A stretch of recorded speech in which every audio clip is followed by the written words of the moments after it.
All right, everybody, welcome all of you for this 5 days long PMI PMP exam preparation course. My name is Ammar. I'll be facilitator for this course. We'll start with brief introduction. I hope all of you could see my screen. Is it visible? Yep. Okay, perfect. So my name is Ammar. This is my 179th session with PMI. And by profession, I'm an engineer. I did bachelor's in civil engineering, master's in project management, MBA in finance and accounting. And currently, I'm a research fellow at Massachusetts Institute of Technology. I'm based in Boston, US. In addition to that, I have all PMI certifications and I'm PMI authorized instructor for all of these trainings. So I'll be writing everything on the board, and whatever we will be discussing, that is in line with the latest exam content outline. Okay, latest exam content outline. PMI exams are based on exam content outline. I'll show you. So whatever we will be discussing, that is updated and it is by PMI because I'm PMI authorized instructor. So whatever we will be discussing, that is developed by Project Management Institute. Okay, in next 30 minutes, I'll be talking about introduction to PMP exam. So first, I'll tell you how the exam would look like, exam format, preparation strategy, marking criteria, passing criteria, negative marking, and I'll be talking about exam process, how to schedule the exam, how to write the application. So next 30 minutes, we'll be talking about this. After that, we'll take a break. And after the break, when we are back, we will be talking about lesson number 1. There are total 6 lessons in this course. Is it clear, everybody? Any Yes. question before we start? Any question, anyone, please? Okay, so we are going to talk about the first thing is introduction to PMP exam. Everybody, please confirm if you're able to see whatever I'm writing. Yeah. Introduction to PMP exam, project management professional exam certification. Okay. PMP exam, it is administered by Project Management Institute based in US, right? Project Management Institute, PMI. And the official website of PMI is www.pmi.org,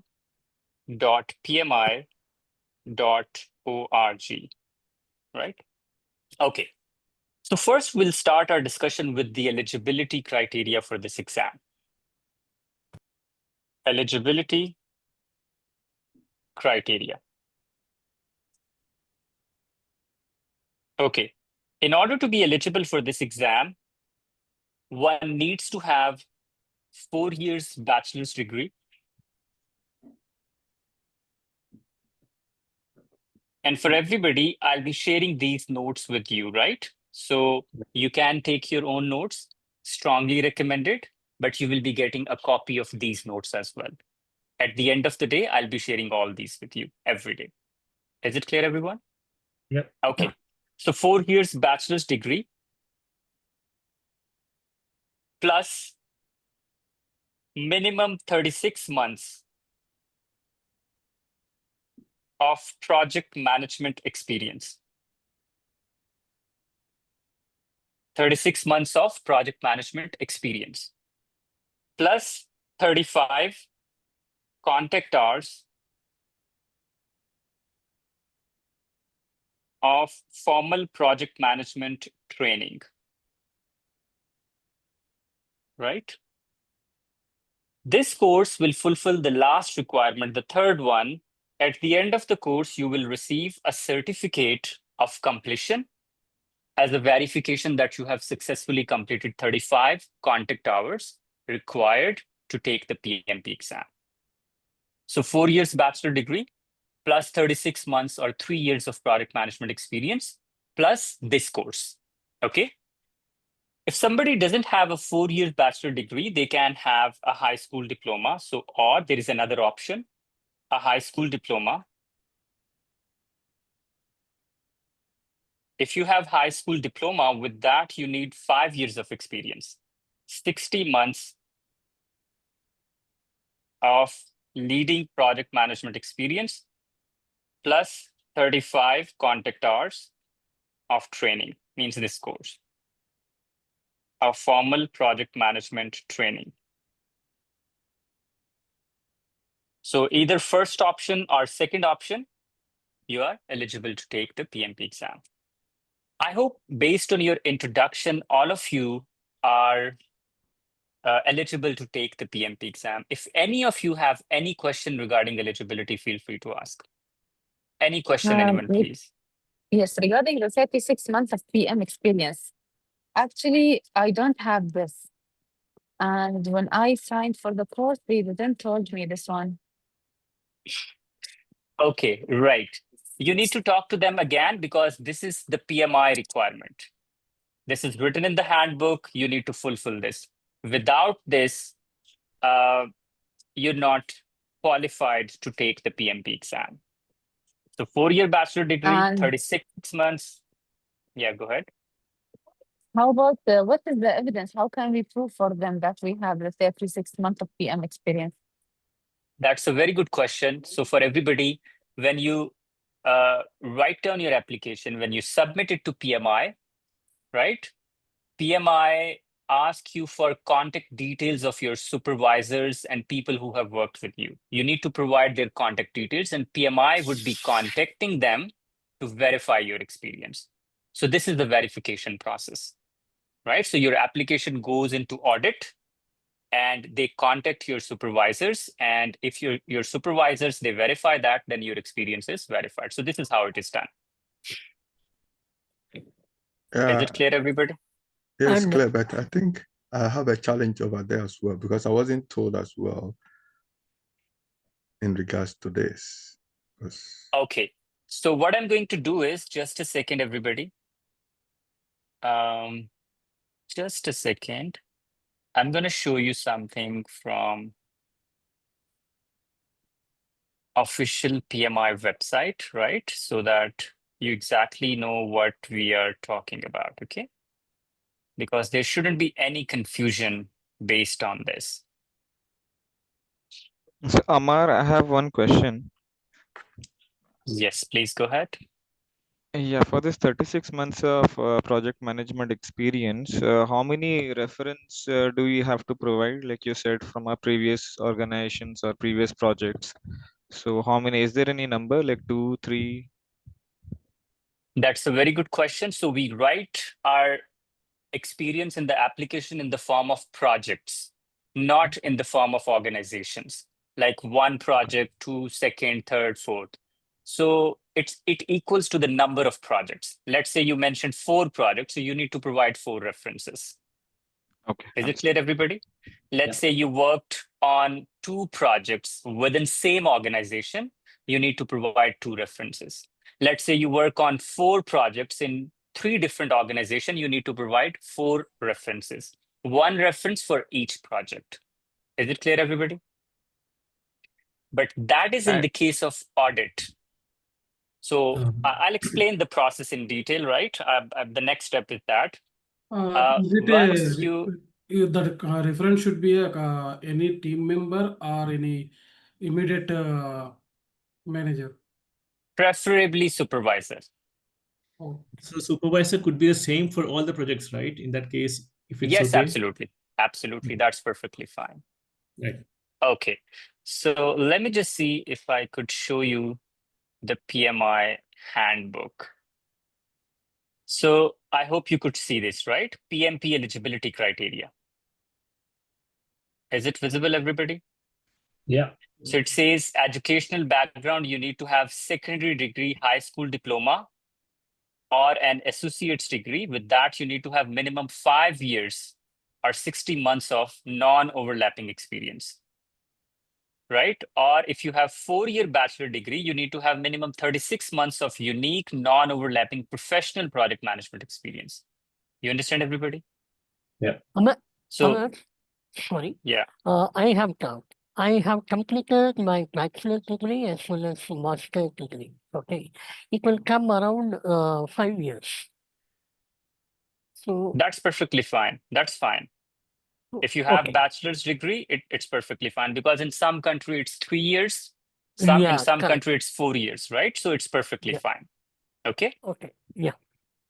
Right. Anybody else, any other question regarding eligibility criteria?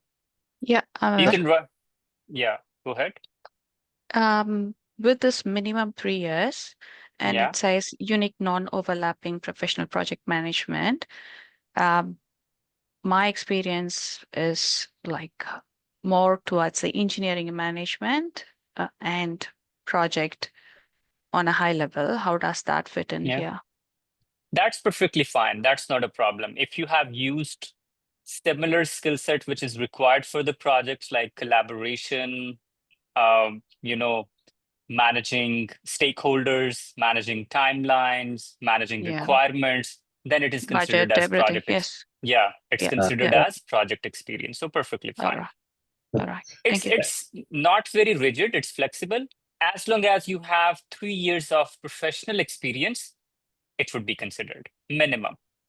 And one more thing, this experience should be in last 8 years. Like you can only write experience in your application from 2017 onwards. Okay. Let's say if somebody has a gap of 8 years in their professional career, they're not eligible, but that's just a rare case, right? I have seen 1 or 2 students who were like that. They weren't working for last 10 years. So that was a bit challenging for them to write the application. Okay. Right. Anybody Ammar, else? Yes, Ammar, Yeah. regarding the third option, it says if you have master, you can have 2 years of experience, No. master degree. Even if you have master's degree, you need to have minimum 3 years of experience. Minimum But it 3. says here in the third one, it says minimum 2 years. Where? Does it talk about Educational background, Third. third Yeah. option. Third. Yeah, Third third is different. What is third option? Everybody, please look at it. It says bachelor's or postgraduate degree from a GAC accredited program. So GAC accredited program, PMI has a system of accreditation. If your institute is accredited with that, only then. But that's only for people who have already associated with the PMI. So third option is not valid for all of you. For you, you will be having only first 2 options, either secondary degree with 5-year experience or 4-year degree with 3-year experience. Clear, everybody? You understand? Yep. Yeah, well Anybody else? understood.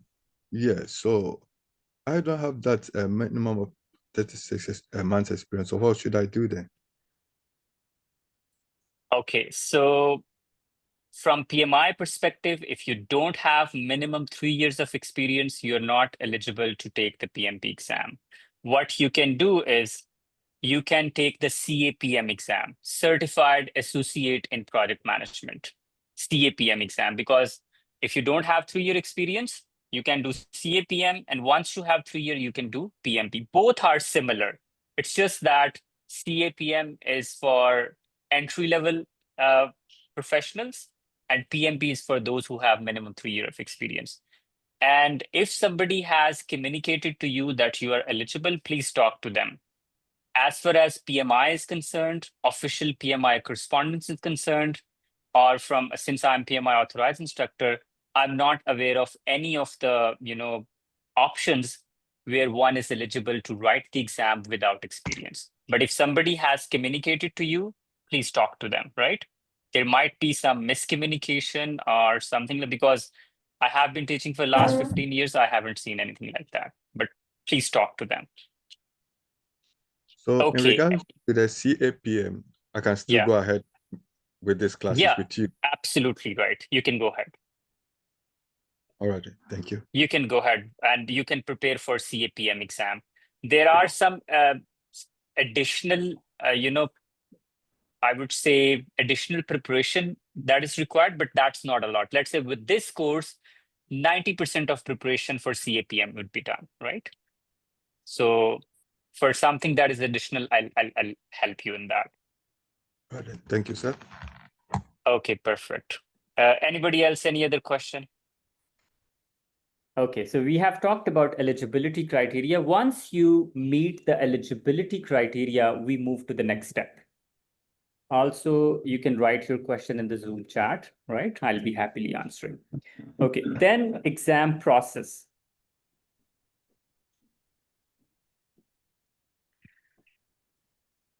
So step one in your exam process is once you complete the course, right? Let me write it, complete 35 contact hours of training. At the end of the training, you will receive a course completion certificate. Course completion certificate. And based on that course completion certificate, you can apply for the exam. Apply for exam. And to apply for the exam, you need to visit www.pmi.org.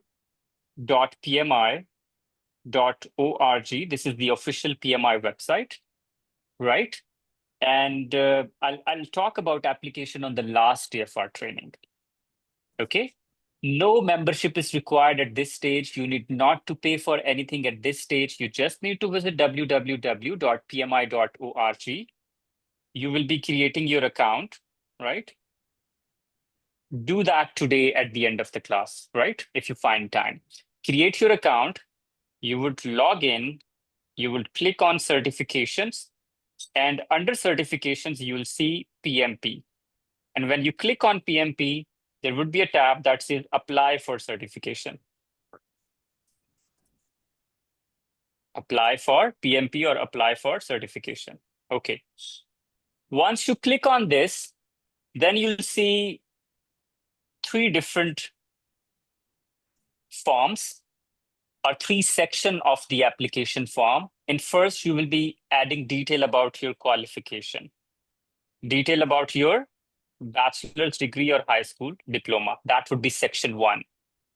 And you need not to attach any document at the time of application. You understand, everybody?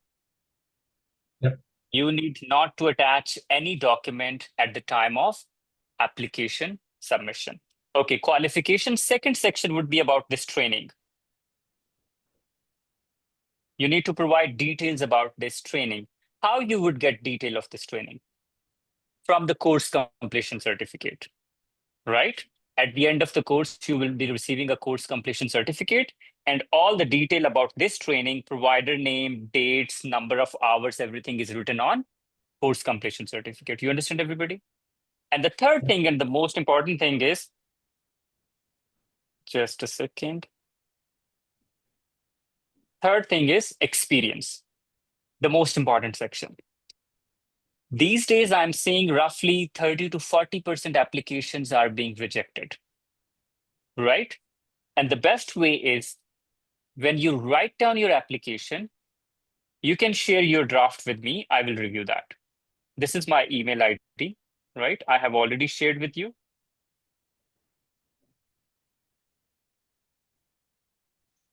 You understand, everybody? Yep. Share your draft application with me. I will review that and then you can submit it. You understand? It's super easy. How can we share the draft application? Is there a way to share it or we need to screenshot it? You can simply create a PDF and share with me. Can we get to the previous page where you say how to create account and where to apply? Sorry, what? The previous page, yes, this one. Thank you. Okay. So you can share your draft application with me for review. I will review that and then you can submit it. PMI takes 5 to 7 business days to review your application. Right? Okay. And Once Ammar, you, sorry. yeah, Do we need to attach any curriculum material for it? nothing. Not required. You need not to attach anything. Okay. Okay. You just need to write the experience section as per the requirement. We'll be talking about that later. I'll show you Yeah. some samples as well. Okay. Is it a resume? Can we mention that experience letter as a resume? No, you cannot write your resume here because there is a specific format that is required to write the application. We'll be talking about that later, okay, on the last day of our training. I'll tell you what to write and how to write. There is a sequence and there are some instructions for that. Okay. please remember, once you click on the submit button of your PMP application, you'll see one of two options. Either it will say your application is submitted for a review, or it will say your application is picked up for audit. So it's in seconds. The moment you click on the submit button, the very next screen, you will see either review or audit. Okay. If it says your application is picked up for, is submitted for a review, you need not to be worried. It's a simple process. PMI will take 5 to 7 days and your application would be approved or rejected, or they can say provide more detail, whatever the case be. But if your application is picked up for audit, then you need to provide documentary evidence of your qualification and everything. You will be providing your degree certificate, you will be providing this course completion certificate, and you will be providing email IDs of your supervisors. You understand, everybody? This is in the case of audit. No audit means you need not to do this. You're good with just review. Okay, in case of audit or in case of review, once you complete all the requirements, your application is approved. Once your application is approved, then you can pay for exam.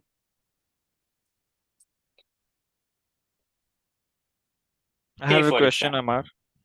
Yeah, go ahead. Yeah, how long will it take for the audit to complete?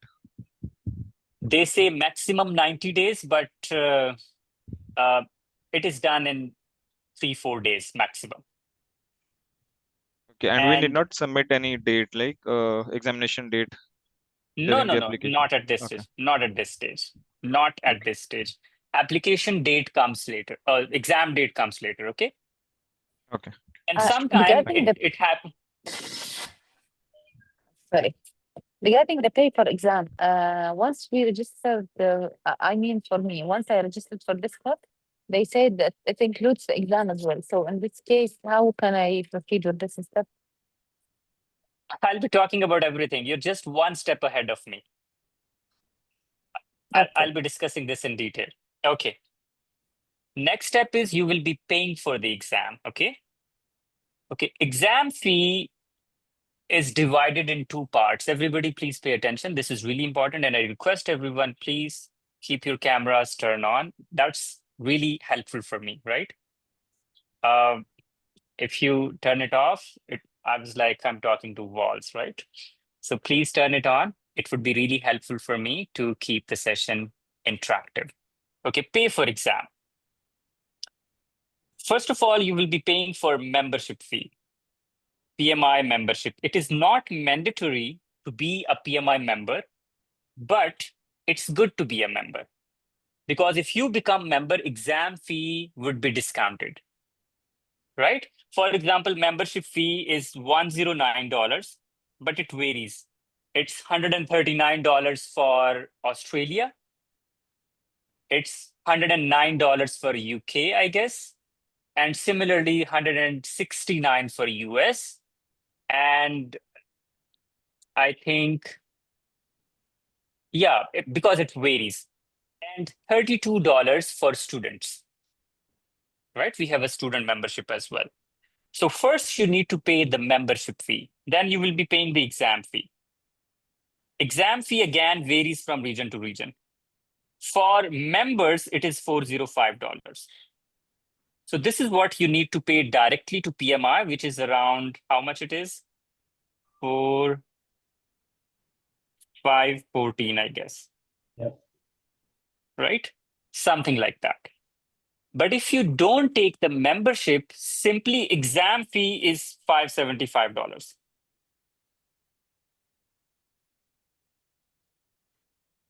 So it's better to become member. You understand, everybody?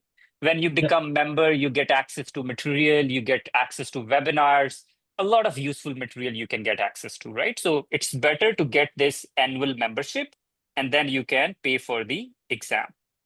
Okay. As part of this course, some of you have already paid for the exam. Some of you have paid for the course. some of you have only paid for the exam. So if you have only paid for the course, right, whatever it is, you will be paying this exam fee yourself. And how you get to know what you have paid for?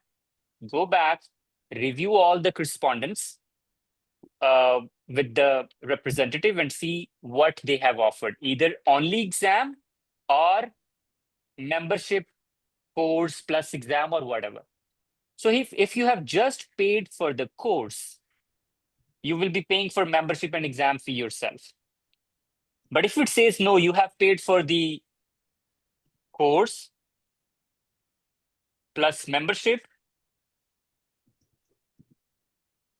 plus exam, if you have paid for all of these things, then you will not be paying this. This would be paid by the academy on your behalf, okay? At the end of the course, you will receive an exam voucher and you will be using that and your fee would be automatically paid. You understand, everybody? Yeah. Right? So you can check for what you have paid so far. Okay, So so you can pay for... sorry. Even with the exam voucher, do we need to create account and log in, or that's already done? No, you need to you need to do all these things. This is just Okay, for the so- payment. Okay. All right. So you will be paying for the exam. Once you pay for the exam, next thing is you can schedule the exam.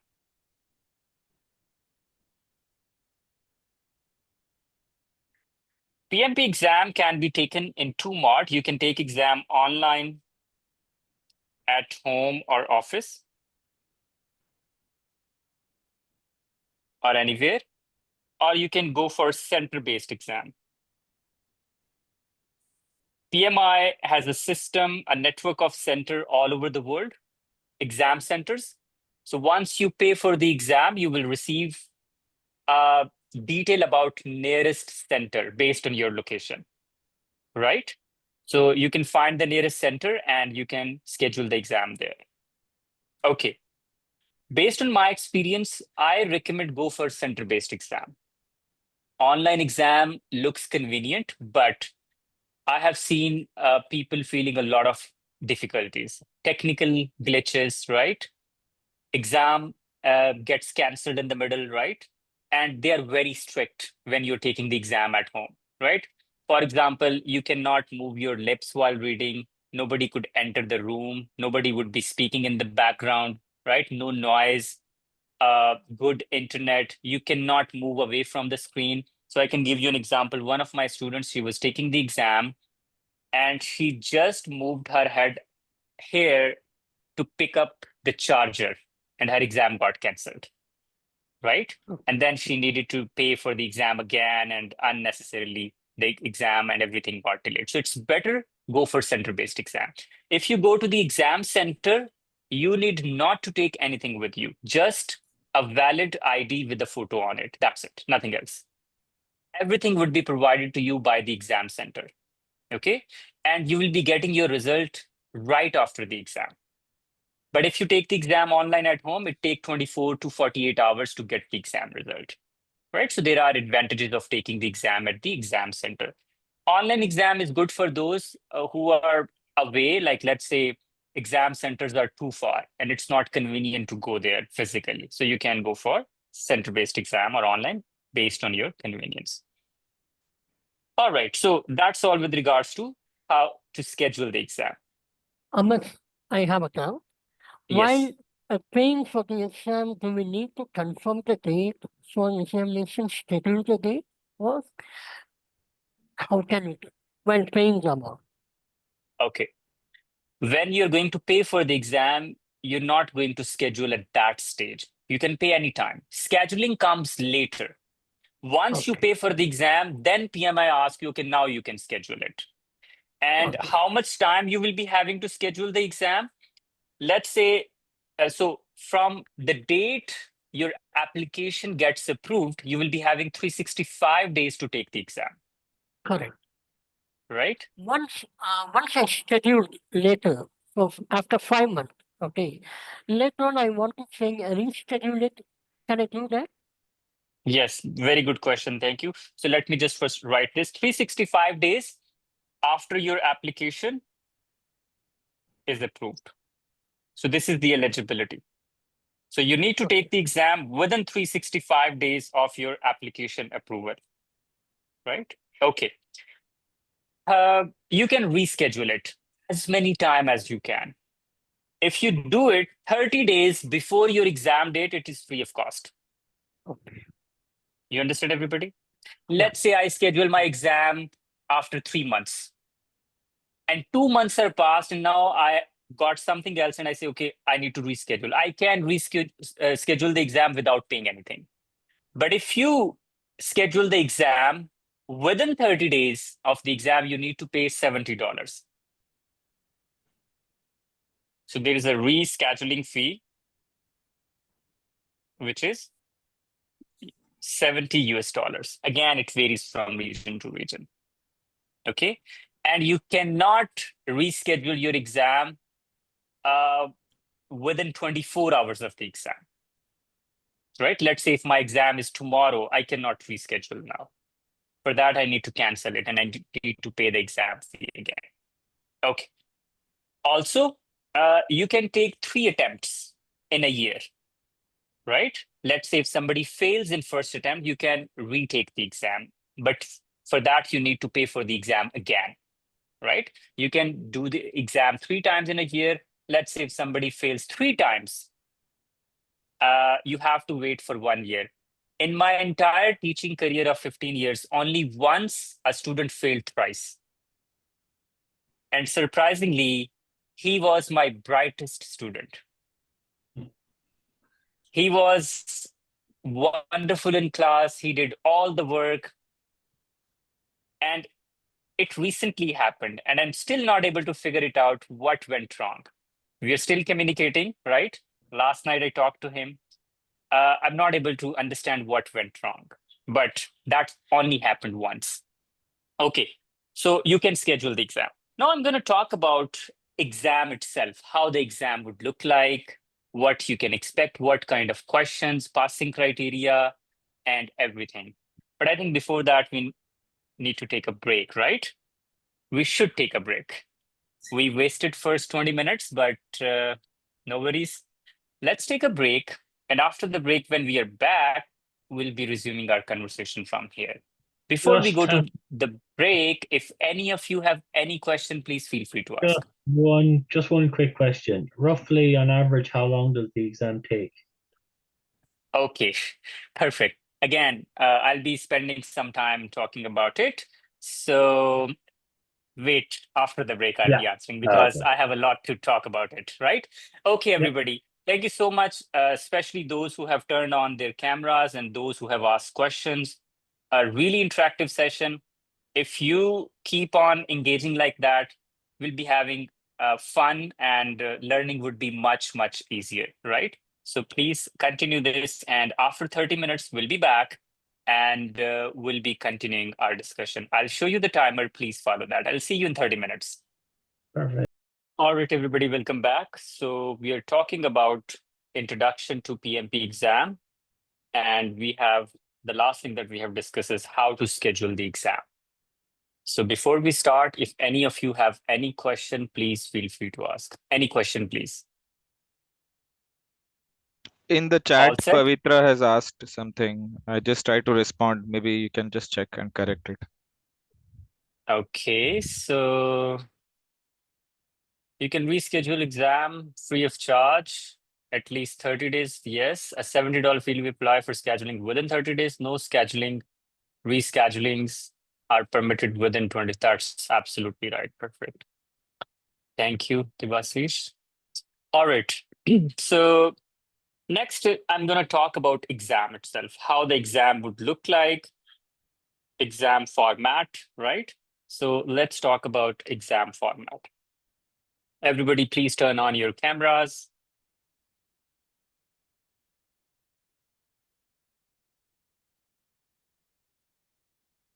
Okay. In the exam, you will be having 180 questions. And In order to respond to these 180 questions, you will be having 230 minutes. 230 minutes. So on average, you will be having 76 or 77 seconds for each question. You understand, everybody? 180 multiple choice questions, MCQs. And for that, you will be having 230 minutes. For each question, it's roughly 76 seconds. Your exam is divided in 3 sections. So you will start the exam and you'll see section 1, where you will see 1 to 60 questions. After this, they will give you an option for first break. If you go for the break, you will be getting additional 10 minutes. You understand, everybody? Yeah. Then there would be section 2.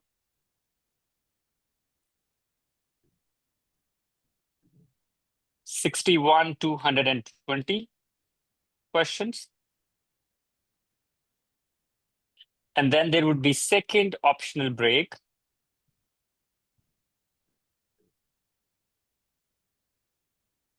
Second break, again, additional 10 minutes. The break time is in addition to 230 minutes, okay? So if you take the break, you will be getting additional time. So I strongly recommend to take the breaks, both the breaks. And then you will be having third section, section 3, 121 to 180 questions. Right? And then you will finish the exam and you will see your result. You understand, everybody? This is how your exam is structured. 180 questions, 230 minutes, roughly 76 or 77 seconds for each question. Section 1, first 60 question, then break. Section 2, another 60 question, then break. And section 3, last 60 question, and then you will Are be all these finishing the multiple exam. choice questions? Yes. I'm going to talk about the type of question. Most Okay. of the question would be multiple choice question. And if you are within a section, you can go back and forth. Okay. Let's say if you are in section 1 and you are at question number 50, you want to go back to question 3, you can do that. You can review them again. You can change the answer until you submit the first section. But once you submit the first section and you move to break, you cannot come back. Yeah. Right? So if you are within a section, you can go back and forth, you can review, you can change your answer, you can highlight, you can mark for review, you can flag question. All of these options are available. But once you are in the break, you can't go back. Okay? The breaks Perfect. are optional, So this is right? Sorry? The breaks are optional, right?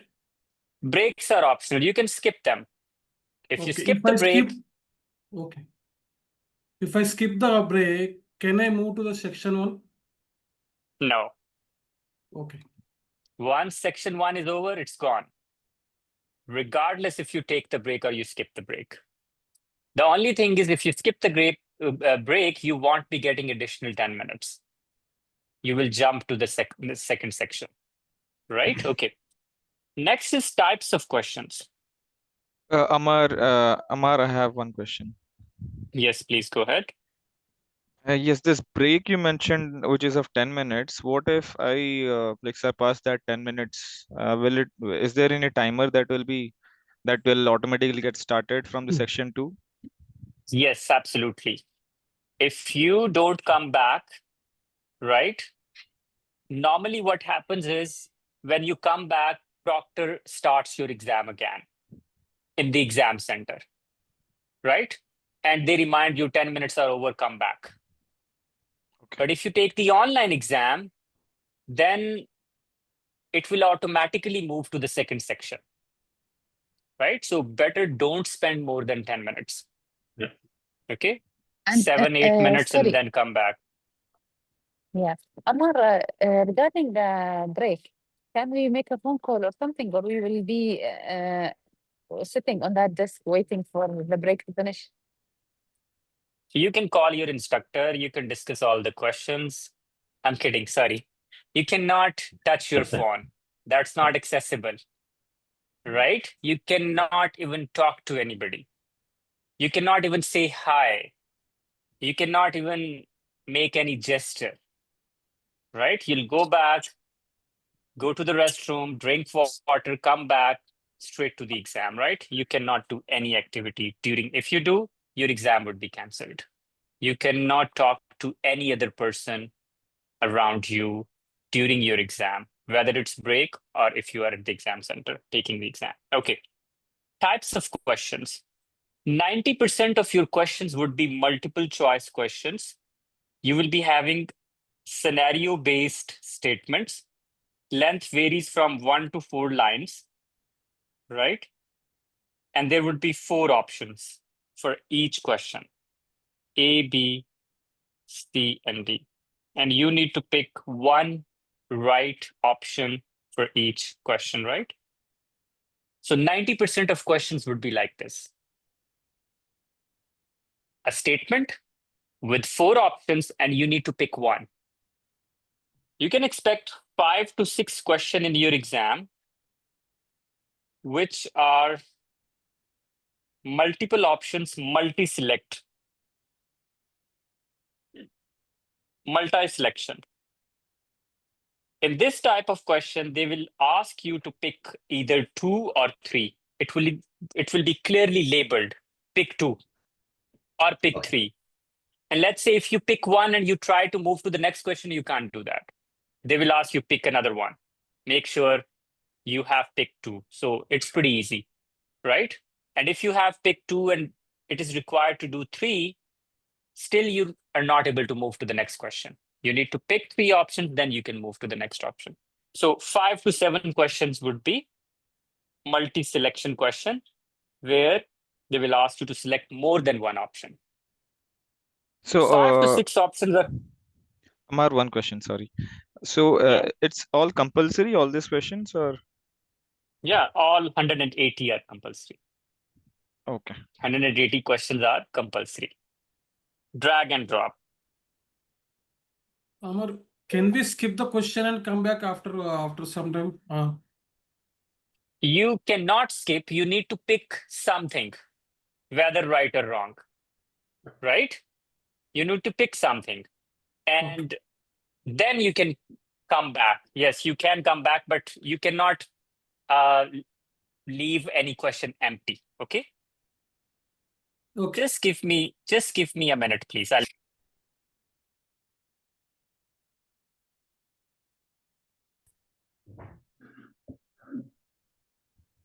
Just a question in this group. Is there anybody who has attempted this exam, PMPA certification earlier? Nope. No. Okay. Okay, So I've heard people. I think there was a person, right? I mean, yeah, who has taken this membership earlier. Sorry, Irfan, I did not get you. I think a person had taken membership earlier. No, they have attended. Yeah, they have Not all attended attended. the certification. I mean, this course, I No, think. but membership is not required for an examination. The membership, I was keeping my membership around 4 years, and now I am not paying the subscription. That is all. Okay. Membership not need PMI. Anyone can be a member. Just paying the membership fee, $100 and something. Okay. You can attend the webinar and their meetings and other things. In Dubai, there is Khaliji chapter. I was attending several meetings there. An annual gathering and everything is there. Why I asked is, like, are we allowed to take a pen or paper or some rough paper, or will you be given something in the exam? Yeah, that will be provided by the examination center. Okay.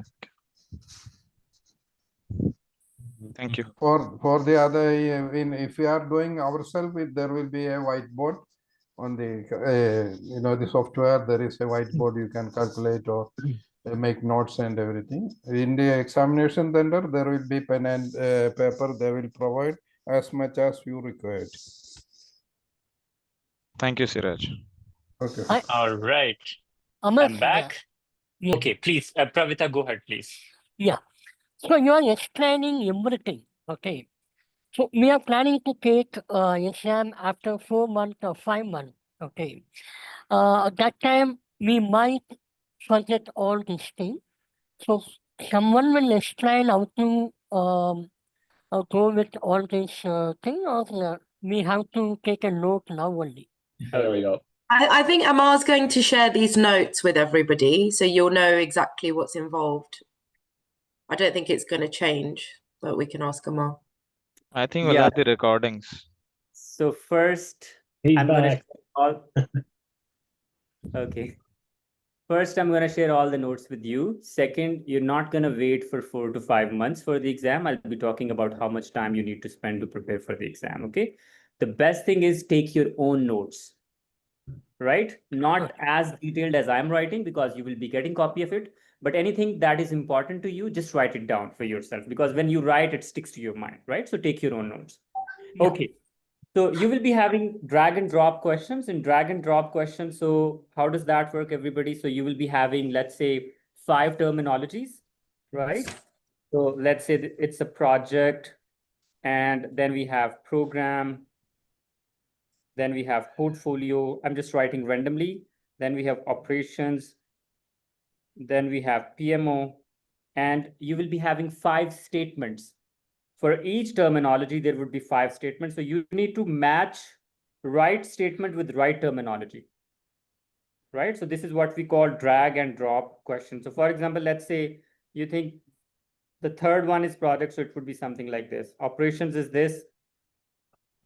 This is, let's say, something like that. You understand, everybody? So 4 to 5 drag and drop questions. Okay. Then you will be having 4 to 5 hotspot questions. In a hotspot, what they would be doing is you will be having a graph or a diagram, right?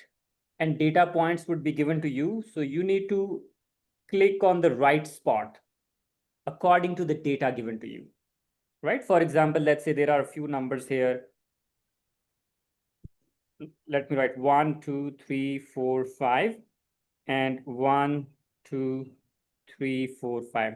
Let's say they give you a number 3 and 4. I'm just giving you an example. So you need to do this. Let's say 3 is this, and 4 is this. So you need to click on this spot for your exam. So this is called hotspot. When you click on that spot, it will be recorded. These are easier. Don't worry about that. I'll be talking about that in detail. So this is how your exam would look like. The type of questions, right? Multiple choice questions, single select, multiple choice questions, multi-select, drag and drop, and hotspot. Is it clear, everybody? Okay. Yeah. Next, what should be the exam preparation strategy? Or let's first talk about passing criteria. What do you think? What should be the passing criteria for this exam? 90%, correct? Sorry? 90%, correct? 70. 90%, 70%, what else? 80%. 80%. I think 100. I think 4 sections will 4 grades, I think, not met. Okay, if it is 100%, even I can't pass the exam. So I PMO hope each session we have to clear the session 1, 2, and 3. Each one we have to pass. Correct? Okay, officially PMI does not reveal the passing criteria. They do not disclose it, right? They used to do it 7, 8 years ago, and at that time it was 61%. But just to be on the safer side, I recommend 70%. Like this should be your score in the mock test to make sure that you're going to pass the exam. Okay, 70%. So aim for 70% in the mock test. There is no negative marking in the exam.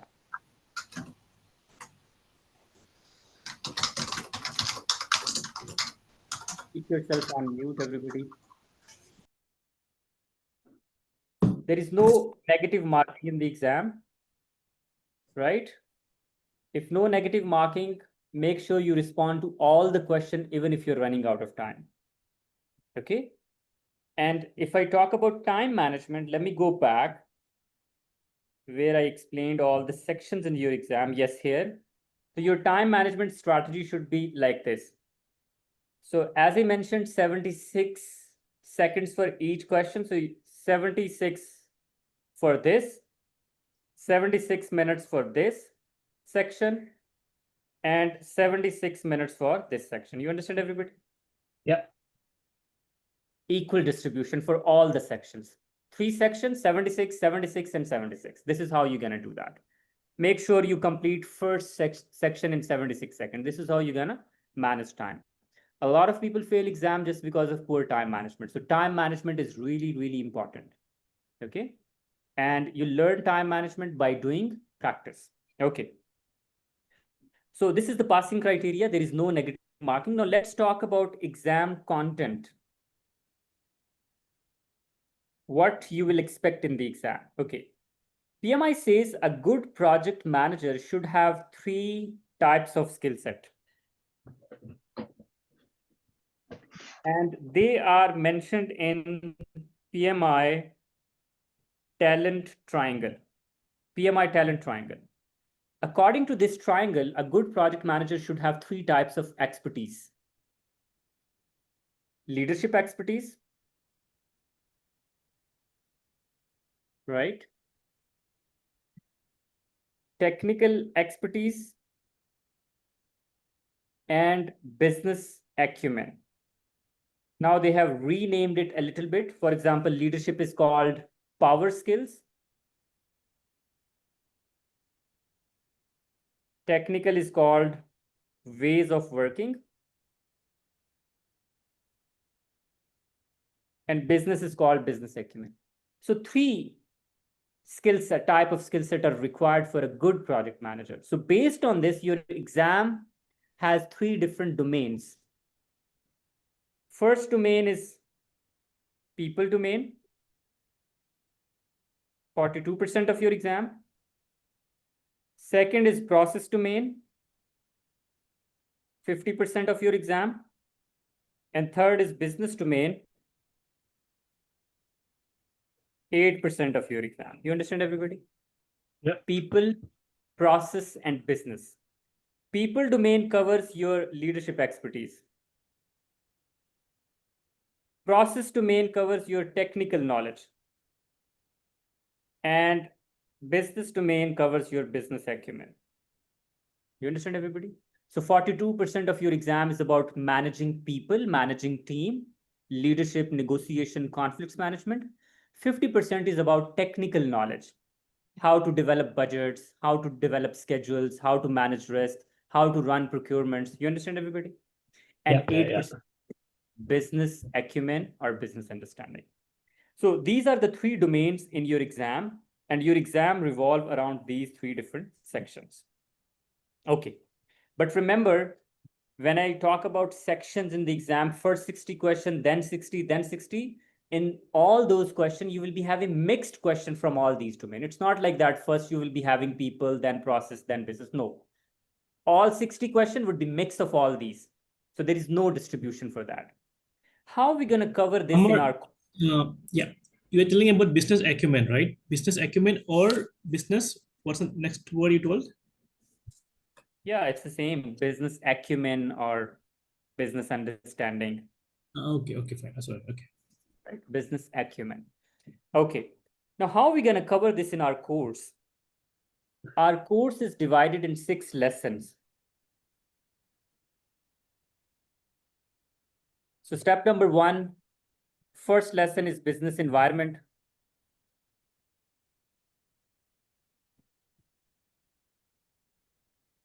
Business environment. Lesson 2 is initiate the project or start the project.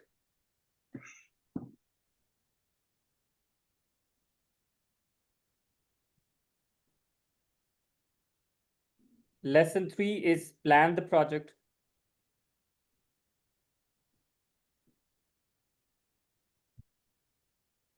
Lesson four is lead project management team. Lesson 5, support team performance.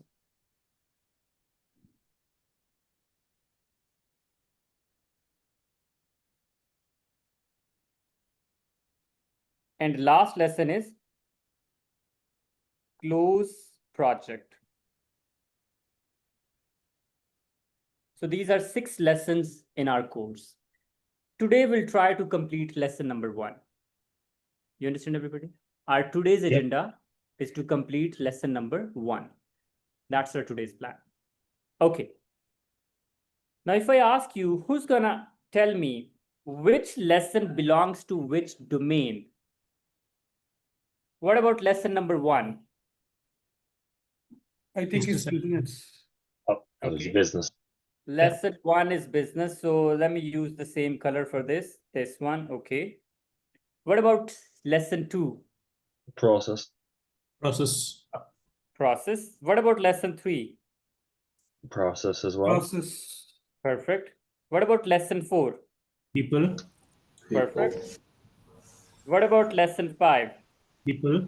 People. And the last one? Process. Process. Perfect. Wonderful. So with the help of these 6 lessons, we will be covering 100% of the course content. You understand, everybody? Yeah. Okay. Before we jump to lesson number 1, I'm going to talk about preparation strategy. How you should be preparing for this exam. Preparation strategy, I'll be talking about resources here and the time and all those things. So there are 3 things that you need to prepare for this exam. First, course that we're having right now, 35 hours, plus reading material,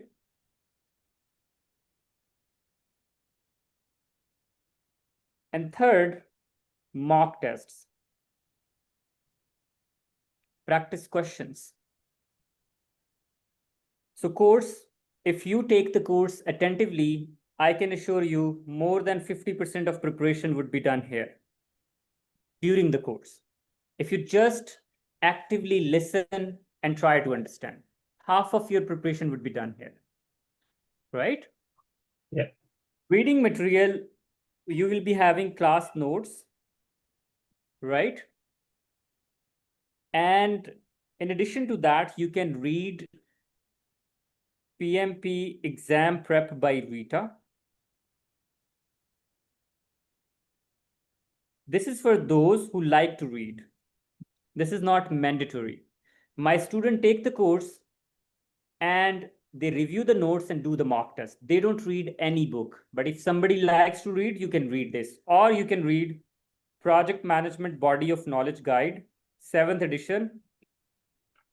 They are going to release 8th edition in December, end of December or January. So you can read this.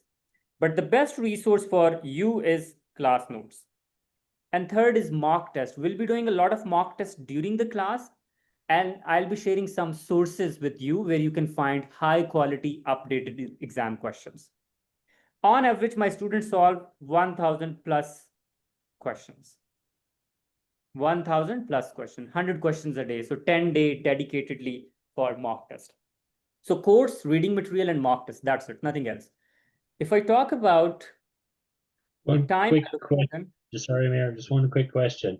The PM book, 7th edition, 8th edition, etc., etc. Is there a big jump between the editions? Because I have a copy of the 5th Not edition. really. Yeah. Yeah. 5th So the is not 5th relevant. edition. Yeah. Okay. 5th is not relevant. There's a huge jump in 5th and 8th. Oh, okay. Thanks. Yeah. Go for 8th edition, right? If you're Perfect. not able to find that, just let me know, right? My team member, they will be assisting you, right? To find the reading material. Okay. If I talk about time commitment, this exam requires 80 to 100 hours of dedicated studies. 80 to 100 hours, right? So if somebody could manage, let's say 3 hours on daily basis, 30 days is the ideal time to prepare for this exam. So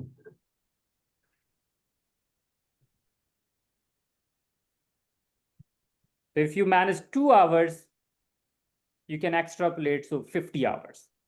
So it's up to you how much time you want to spend. So if you take this course attentively, you can minus 30 hours. So you need 60 to 70 hours of additional studies in addition to this course. You understand, everybody? Yeah. That's the time commitment you need to have. My students, on average, they pass exam in 30 to 40 days. That's the average time. 30 to 40 days. It's easily doable. Okay. That's it, everybody. With this, we are done with our first part of our discussion, that is Introduction to PMP exam. Just a quick recap. We started our discussion with the eligibility criteria, right? Then exam process, getting the course completion certificate after this training, writing the application at pmi.org. Then we talked about review and audit, then exam payment, exam fee, membership versus non-membership. Then we discussed scheduling the exam, right? You can schedule the exam online at home or office or at the exam center. And then we talked about exam format, types of questions, time you will be having, different sections in the exam. And then we discussed the passing criteria, negative marking, and what content we're going to learn in this course. And it is based on the PMI talent triangle. PMI talent triangle says a good product manager should have 3 types of expertise: business, people, and process, or technical leadership and business understanding, or strategic management. Okay. People is 42%, process is 50%, and business is 8%. And how you get to know this is the latest exam content, right? Or whatever we are going to discuss is in line with the PMI requirements or not. So it's pretty simple. You need to just go to PMI website, right? So at any point in time, because they keep on updating the PMP exam content outline. So as you could see here, can you see my screen, everybody? Yeah. I have written PECO, means PMP exam content outline. I'm going to click here on the first one. This is official PMI website, and you'll see this document. This was updated in January 2021. That's the last time when PMI updated its exam content outline for the PMP exam. If I go down a little bit, you can see this one. Can you see it, everybody? So you can see 3 domains. The following table identifies the proportion of questions from each domain that will appear on the examination.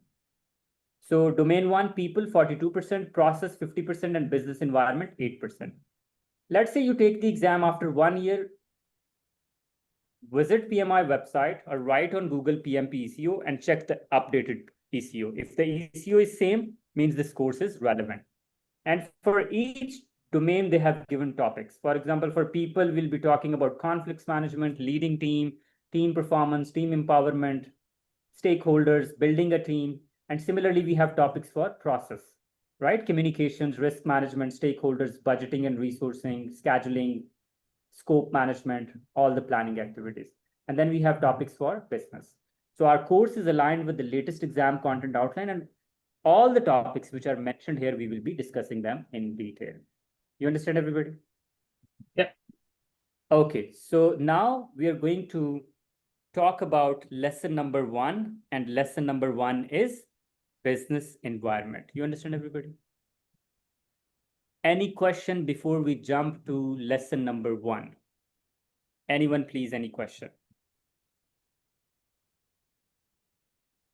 No question? All set? Should we start lesson number 1? Okay, perfect. Yeah.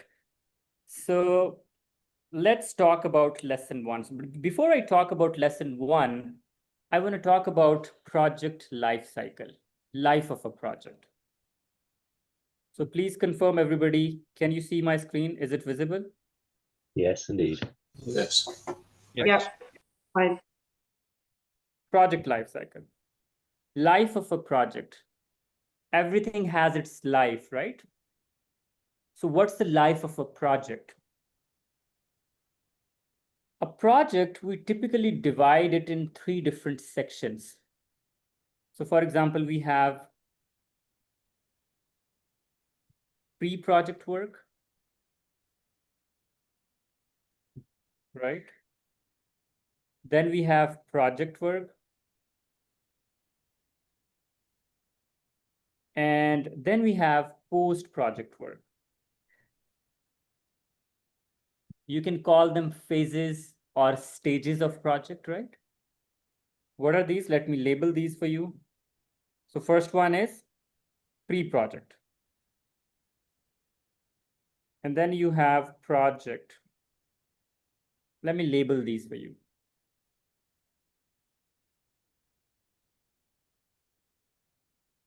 Okay. First one is pre-project.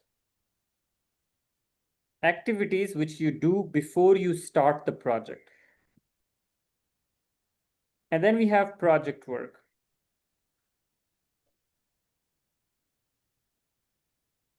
And then we have post-project, activities that you do once the project is complete. Okay, pre-project. Pre-project is the work that you do before you start the project. What comes to your mind? What exactly we do before we starting the project? How we start the project? You might identify key stakeholders. Right. What else? Identify scope for the project. Identify scope. What else? SOW. Identify the team of the project. Identify the team. Okay. What else? The deliverables of the project. Deliverables. What's the first thing? Why do we start a project? Why project? What's the purpose of the project? What's the requirement of the project? Okay. Objective, So the very first thing is need. What's the need? Why we are initiating a project? What's the problem that we want to solve? Statement of work. Sorry. Statement of work, SOW. Yeah, those things may come later, but the first thing is why. Why you are initiating a project? Why? You understand that, everybody? We initiate project either to respond to a problem or to exploit an opportunity. All projects. Why we are building highways and roads? Traffic problem, right? You understand that? So projects are initiated as a response to a problem. So the very first thing is we say, okay, what's the need? Why we are initiating this project? What's the problem that we want to solve? And is this project viable? Is this project feasible? Let's say you say, okay, let's build a highway. Is it feasible to build a highway here? Would it be economical? Would it make sense? Let's say you want to do something in your life. Do you just jump and start doing it, or you do some analysis first? Let's say you want to buy something, or you want to build a house or anything. First, you will be doing some analysis. What kind of house you need, what's happening in the market, right? So the first part, what we do is we conduct feasibility study. Before we actually jump to the execution of the project, first we do the feasibility studies. Like if this project is feasible, you understand, everybody? Yeah. What's the point of forming team and doing detailed planning when you're not sure if the project is feasible or not? And when it comes to feasibility, it's technical feasibility as well as economic feasibility. You understand, everybody? So the very first thing is you need to make sure that your project is needed and it is doable and it makes economic sense. You understand, everybody? Only then you will be kickstarting the project. If your project does not make economic sense, would you be doing that? Let's say cost of project is more than the benefit. Would you be doing that? Anyone, please? Sorry? If the cost of the project is more than the benefit that you will be getting from it, will you be doing that investment? Depends. Depends, because not all projects are financially driven. They could be a requirement from a safety requirement or a new EU requirement, or you might be forced into doing it. That's a very good point. But when I use word benefits, it Yeah. doesn't mean financial benefits. Non-financial benefits as well. Benefits means all sort of benefits. Okay. So maybe you're not getting money, but you're fulfilling a need. You're getting benefit by fulfilling that need. It that should ben- have, yeah, it should have value for money. Absolutely, it should have value for money. If you're spending more and getting nothing, there is no point of doing that. So your project should make economic sense. ROI, revenue of investment. Yeah, at the same time, it should ensure technical viability.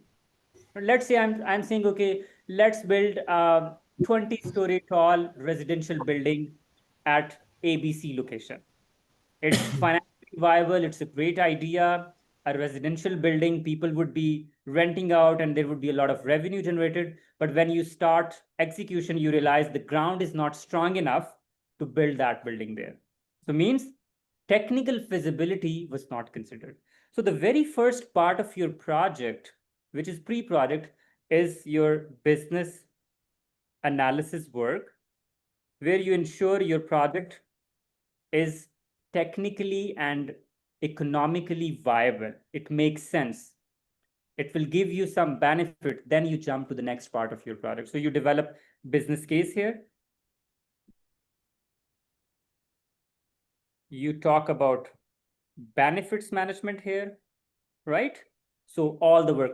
In simple words, you do selection of project. You decide if you should be doing this project or not.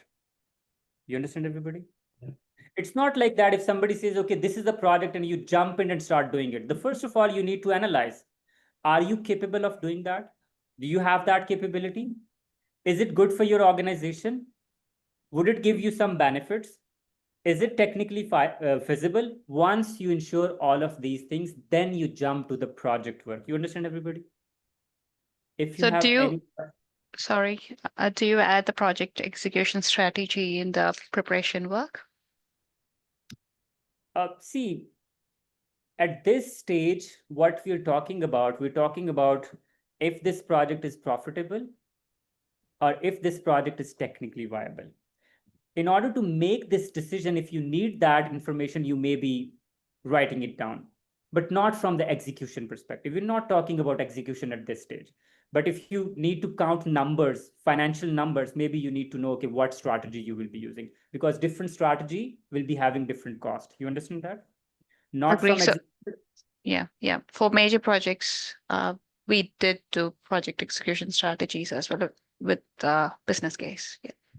Yeah, I mean, for the purpose of calculating cost, for the purpose of calculating revenue and cost, right? Because you need to make this decision, or for the purpose of making decision about technical viability, right? We do that. All the information, whatever is needed. Yeah. Okay. Then you jump to project work. Project work is further divided into 6 different stages. 5 different stages. First one is you will be initiating project. Second one, you would be planning your project. Third one, you will be executing your project. Fourth one, on top of that, you will be monitoring and controlling. And the last one is you will be closing the project. Let me label all of these for you. So first thing is you will be initiating. You will initiate project, maybe first couple of weeks. Planning. Then you will be executing your project. In parallel to that, you will be monitoring and controlling. And the last thing is you would be closing your project. You understand? In initiation, you appoint project manager. Project manager comes into picture here. They form their team. They identify stakeholders, some of the things which you were earlier referring to. They select the right methodology for your project, right? So execution methodology or strategy comes here from PMI perspective, right? Different organizations might be doing things differently, but here in this course, we will be following PMI perspective, right? So please keep Siraj here, just in the method of the construction, the first, the pre things done by someone else, not by the PM. Only PM is coming from the second part only. Absolutely right. Absolutely. And please remember, in this course, our core focus is this section. Okay. This one. That's our core focus. Initiation to closure. Who performs business analysis? Business analysts. They do this work. Project manager's job is initiation, planning, execution, monitoring, and controlling and closing. PM comes into picture during initiation stage. Once, as an organization, you decide that you are going to take the to execute the project, you appoint somebody as a project manager. Okay, then comes the planning stage. In planning stage, you develop project management plan.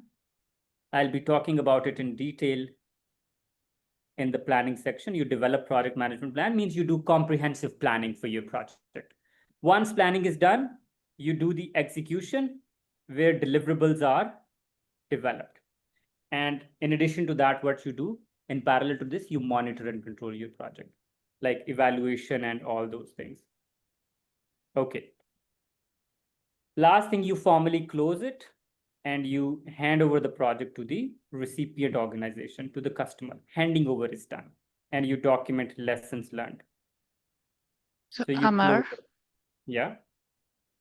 just going back to this business analysis, I understand like appointing the PM at the initiating stage is like the project execution can be done by a different agency, a delivery agency, and there would be a business analysis from the sponsor side, or it could be any governance governing body that's doing it. Like they are giving the problem and the solution is coming from the execution side. So there could be PM in the business side as well. Are we looking at, because I might fall under the left side. All right. So that's a very good question. So see, first we need to understand who we are in this overall arrangement. I'm talking from a client perspective. Let's say you are a client. You are a sponsor, right? You have funds, and let's say you're a government, you are an entity who's having fund and gets the work done, or you have an idea, right? If you have an idea, the business analysis, you are the honor to do this business analysis work. Maybe you can appoint somebody else. You can hire a consultant to do that. When it comes to appointing PM, that's for the execution part of your project. And that could be from any other agency. I'm the honor. I'll be getting the business analysis work done. Then I'll be hiring somebody else to execute the project. And they will be appointing their project manager. You understand that? But responding to your question, what we call it ECI, early contractor involvement. This is a very, widely used approach. In ECI, what we do is, during the business analysis work, we align potential contractors. You understand, everybody? To get their input, how project should be executed. That's a different story. For highly complex project, what we do is we involve contractors early in the project during the business analysis discussion. And we collaboratively build the project business case and all the work that we will be doing. So I think you're referring to that one where contractors are involved early in the project, or execution teams are involved early in the project. We do that for highly complex projects where there is a lot of uncertainty, where you're doing some innovative work, where input and competencies of contractors are needed. They give their inputs and you collaboratively come up with the idea, you refine it, you plan it, and then you jump into the execution. But in a typical project, business analysis work is done just to make sure if we should be doing this project or not. Once you decide this, you jump to the project execution day. And if I further simplify this, let's try to understand from an individual perspective. Let's take Sam's example. Sam has $50 million, a lot of money, right? He has $50 million and is thinking, I should be investing this money somewhere. And he thinks, why not construct a hospital and then run it and make money?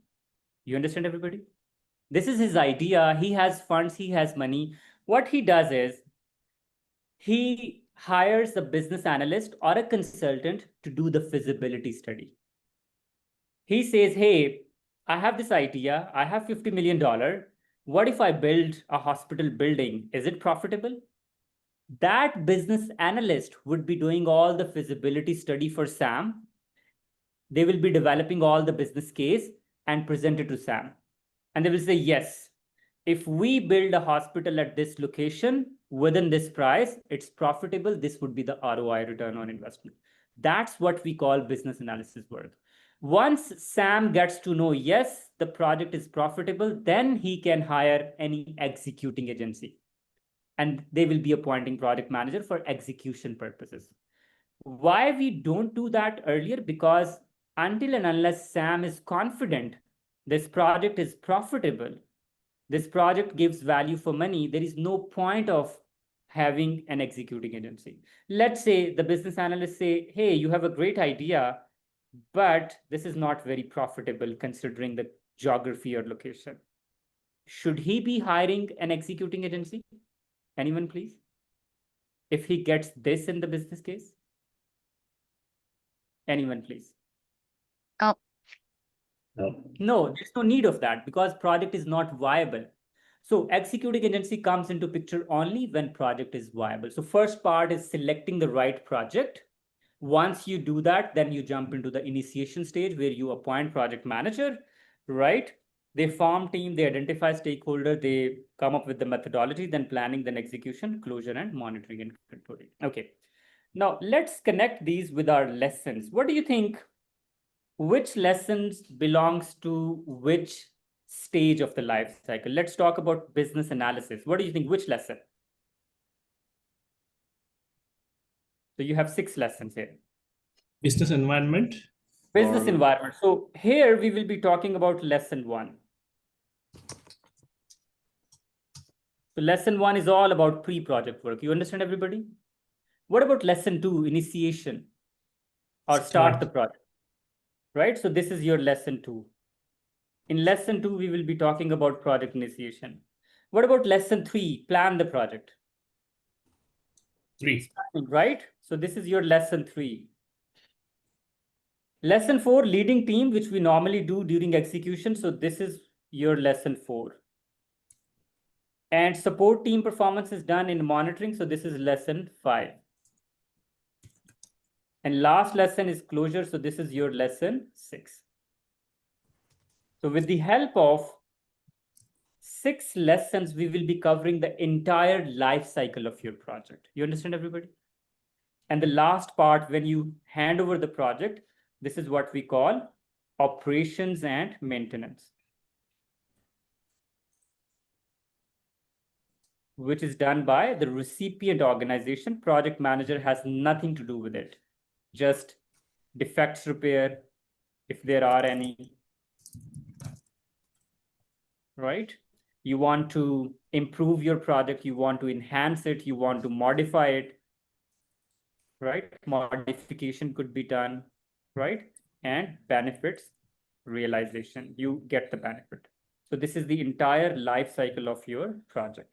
So with the help of these 6 lessons, we will be covering 100% of the life cycle of project according to its stages. Ammar, Is it? Yeah. can I add one thing to this? So with respect to the post project, I understand this is like the straightforward project. So it will be applicable for any of the domain. But for major projects, sometimes we do have the sustainment project management as well. And that comes like the project managers are involved in maintaining the team and maintaining any of the materials that has to be upgraded or all the process related to sustainment. So there are few things that happen there also. Would you be covering in this, or is it going to be a different framework?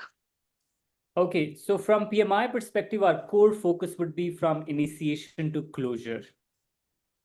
Once you hand over the project to the recipient organization, role of PM becomes negligible. Yeah, I understand the sustainment part, what we call it, that is actually used in program management. So in sustainment part, what PMs do, they develop users manual, how the product should be used, right? They provide training to the recipient organization. Let's say you're handing over product to somebody. Let's say I developed the product and let's say Azamat is the client. So once I have handed over the product to Azamat, then he would be taking care of it. It's not my job. Project work is different from operations work. Operation is continuous support. For that, maybe we will be having support team. The job of product manager is to build a new product, not to run the product. You understand, everybody? Running the product is operations. Building the product is project. It's In like this service. course, our focus is building. Sorry, it's like service contracts after a project, right? So like that would be operations and maintenance section of the project. Say Absolutely. you Service contracts. Yeah. Service contracts are operations, not projects. You can have additional contract, right? So in this course, our focus is how to build the product, not to run the product, not to provide continuous support. You understand that? So sustainment, continuous support is not part of project work. Yes, project manager is involved in assisting or in doing that, handing over to the client to make it smooth or streamline that, but they were not actually providing that support. You understand that, Sindhu? Yeah, I think we have different way of operations. So even with operations, we have projects and programs running, because I'm talking about major work, and sustainment itself would be having like multiple millions of dollars of funding. So which means that there is dedicated project manager, there's dedicated team who's working on it, and multiple other factors come into picture. So I understand we're going to focus mainly on any of the new development or any of the innovative work. That would be our business case. And then, in this program. Just a second. Proper answer for this one. Whatever the projects are going, the practicality is very much different from what we are studying here. We are learning only the PMI way of the project management. This is the exact answer for that one. As per my experience, the project management, the real project management is entirely different what we are learning here. This will be separate. Now we are getting, we are studying for the PMI examination, isn't it? I think it is the correct answer, Mr. Ammar, to be cleared that one. Yeah, just a slight correction. See, we work in different organizations, right? And different organizations, they will be having different frameworks, right? For example, one organization is following one framework, they are doing things differently, other organization is doing differently.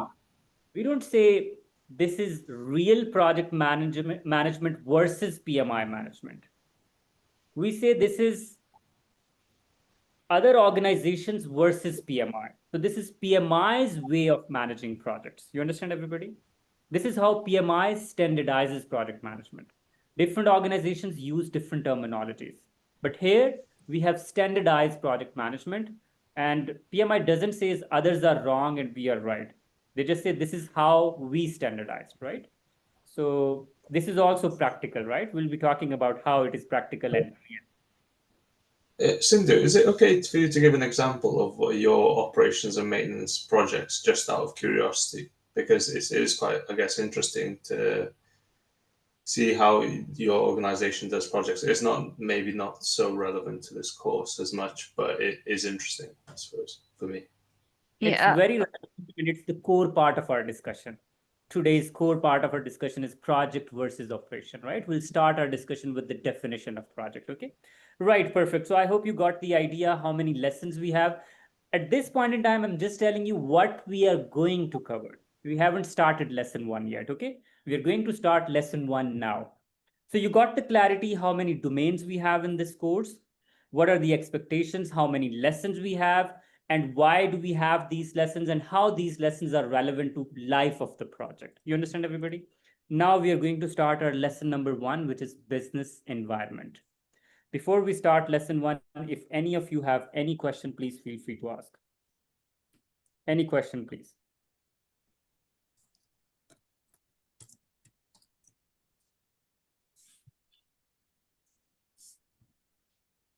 There are 2 sections in business environment. In business environment, first, we will be talking about fundamentals of project management.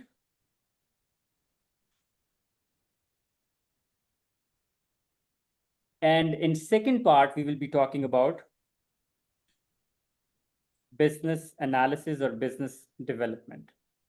So these are 2 sections in our lesson number 1. And we are going to start our discussion with the first one, fundamentals of project management. Okay, first part of our discussion, fundamentals of project management. So the first word, project.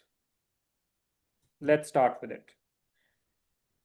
What do you think? What is a project? How would you define project? Everybody, okay, one rule.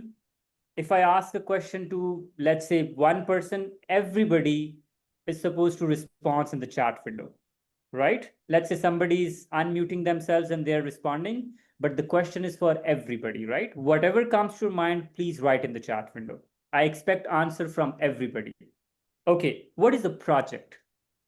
You can either write in the chat or you can unmute yourself and say it aloud.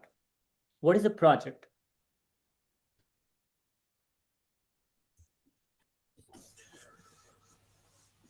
I guess it's a like a body of work with the aim of delivering a goal.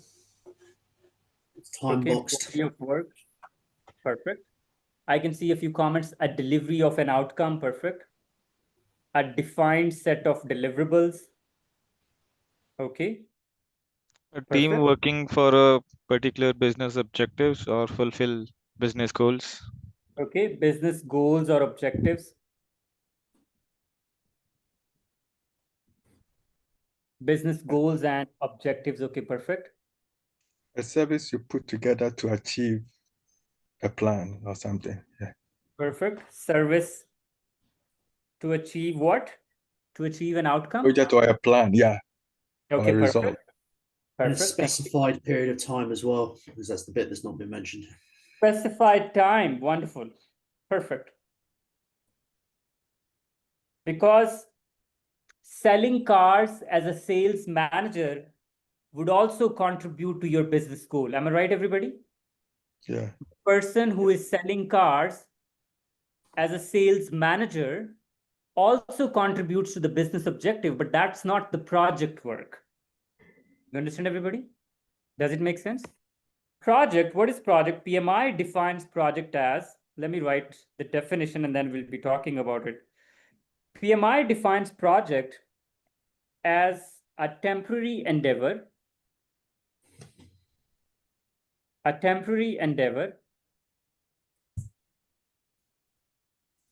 undertaken to create a unique product, service, or result. So something to be categorized as a project, there are 2 aspects. One, it should be temporary. And second, it should be unique. You understand, everybody? Temporary and unique.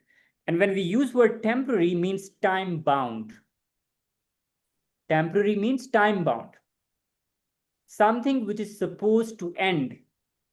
So something that has a definite start and a definite end. A job that has a start date and an end date. Right? Number one. And number two, it should give you something unique, something different. Selling cars again and again, first, it's not time bound, it's a continuous activity. And second, you're not getting anything unique at the end. It's just the sales. You understand, everybody? So it's not a project work. Project work, let's say construction of a house.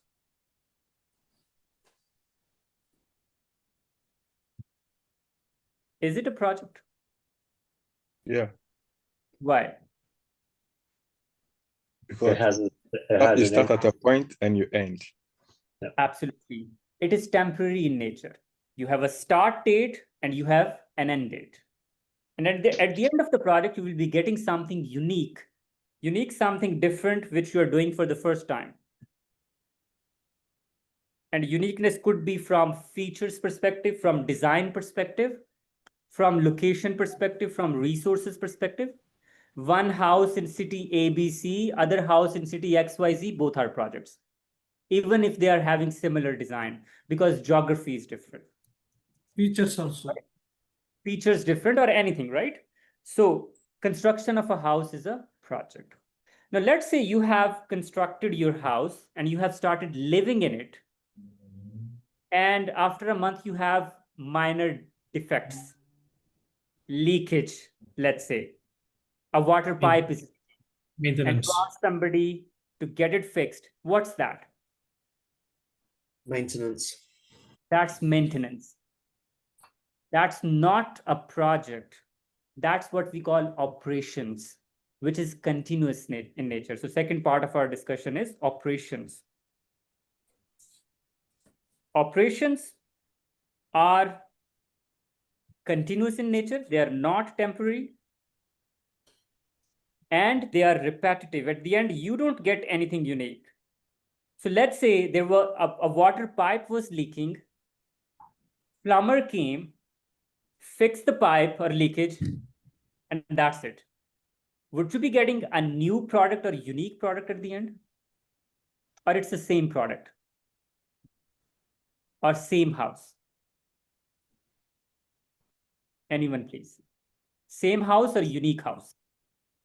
The same. It'll be the same house. Same house, right? Nothing new in that.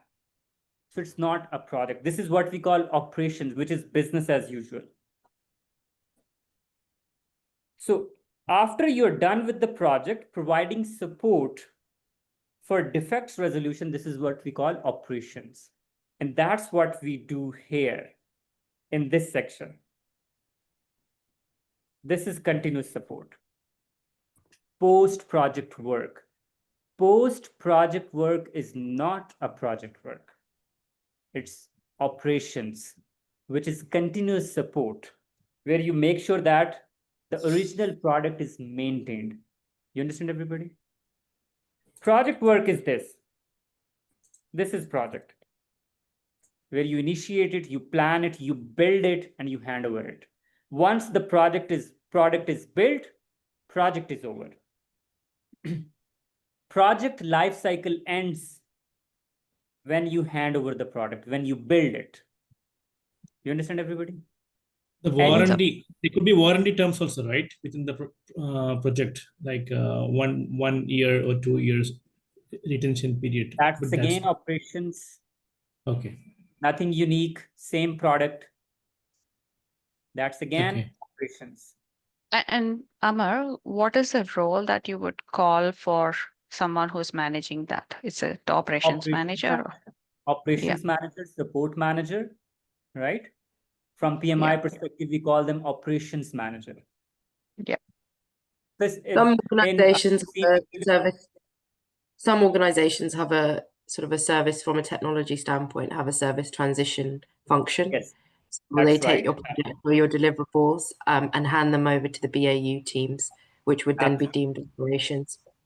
That's right. And also I have seen organizations using facilities management for this, for infrastructure projects. Let's say you build a hospital, okay? You hand it over to somebody, they are running the hospital, and they call it facilities management, managing that facility. Now you have a physical facility, now you need to manage it, right? You need to maintain it. That's what we call facilities management or operations management. That's not project work. You understand, everybody? And let's say you're having a hospital. Yeah. Enhancement will come under post project or project work. Enhancements. Enhancements.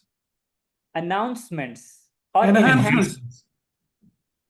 Yes, enhancement. I was absolutely going to talk about this. Let's say you have built a hospital and you want to add something to it, some addition, a new building, or another level. That is another project. So enhancements are new projects because they are time bound, right? If you want to enhance something, you will be doing within a specified time, right? You will be starting it and you will be finishing it. And once you do that enhancement, now you're having a unique product, which is different from the previous one. So that's what we call projects. That's the point where operations and projects intersect with each other. So enhancements are part of project. Whenever you want to enhance existing feature, you need to initiate a new project. You understand, everybody? Any confusion without regarding this? Project versus operations. We're not rushing. We have a lot of time. So easy. You can ask as many questions as you can. You should have solid understanding what's the difference between these terminologies. Anyone, please. Yeah, it's well understood because why this confusion arises, I believe primarily because in manufacturing industry or in an engineering industry, operations is a part of work. I mean, not after the work. It comes before delivering the output, operations. Okay. I'll come to that as well. Wonderful point. I'll come to that as well. So what's that? For example, you have a project team, 5 people working on the project, right? They're doing that project related activities. But at the same time, we have a few people sitting in head office providing support to that project team. From finance perspective, from administration perspective, from HR perspective, that is also called operational work. Because HR, they are not doing any unique work. They are doing same thing again and again. Or let's say finance or accounts department. Processing salary, what's this? Is it a project work or operational work? Processing, it's operations. Same thing which is being done again and again. No uniqueness, and it's repetitive, repetitions. It's cyclical, right? Nothing unique in that. And there is no end to that. No organization says we'll stop paying people in December 2027, right? But all organizations say, okay, this is the product and we're going to finish it in November 2028. So projects work are temporary. They have a deadline. They have a finish date, and you need to conclude that. Operations do not have a deadline. No organization say, okay, we'll stop maintaining this facility after 3 years.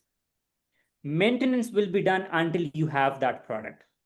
So if it's long-term and continuous, it's operational activity. If it is well-defined within a specific timeline, it's a project work.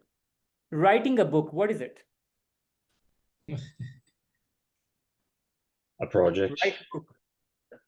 What's this? Writing a book. It's a project. It's a project, right? Well-defined timeline. It will have a start date and an end date. And at the end, you will be getting a unique product. Okay, let me give you another example. Manufacturing of cars. What is this?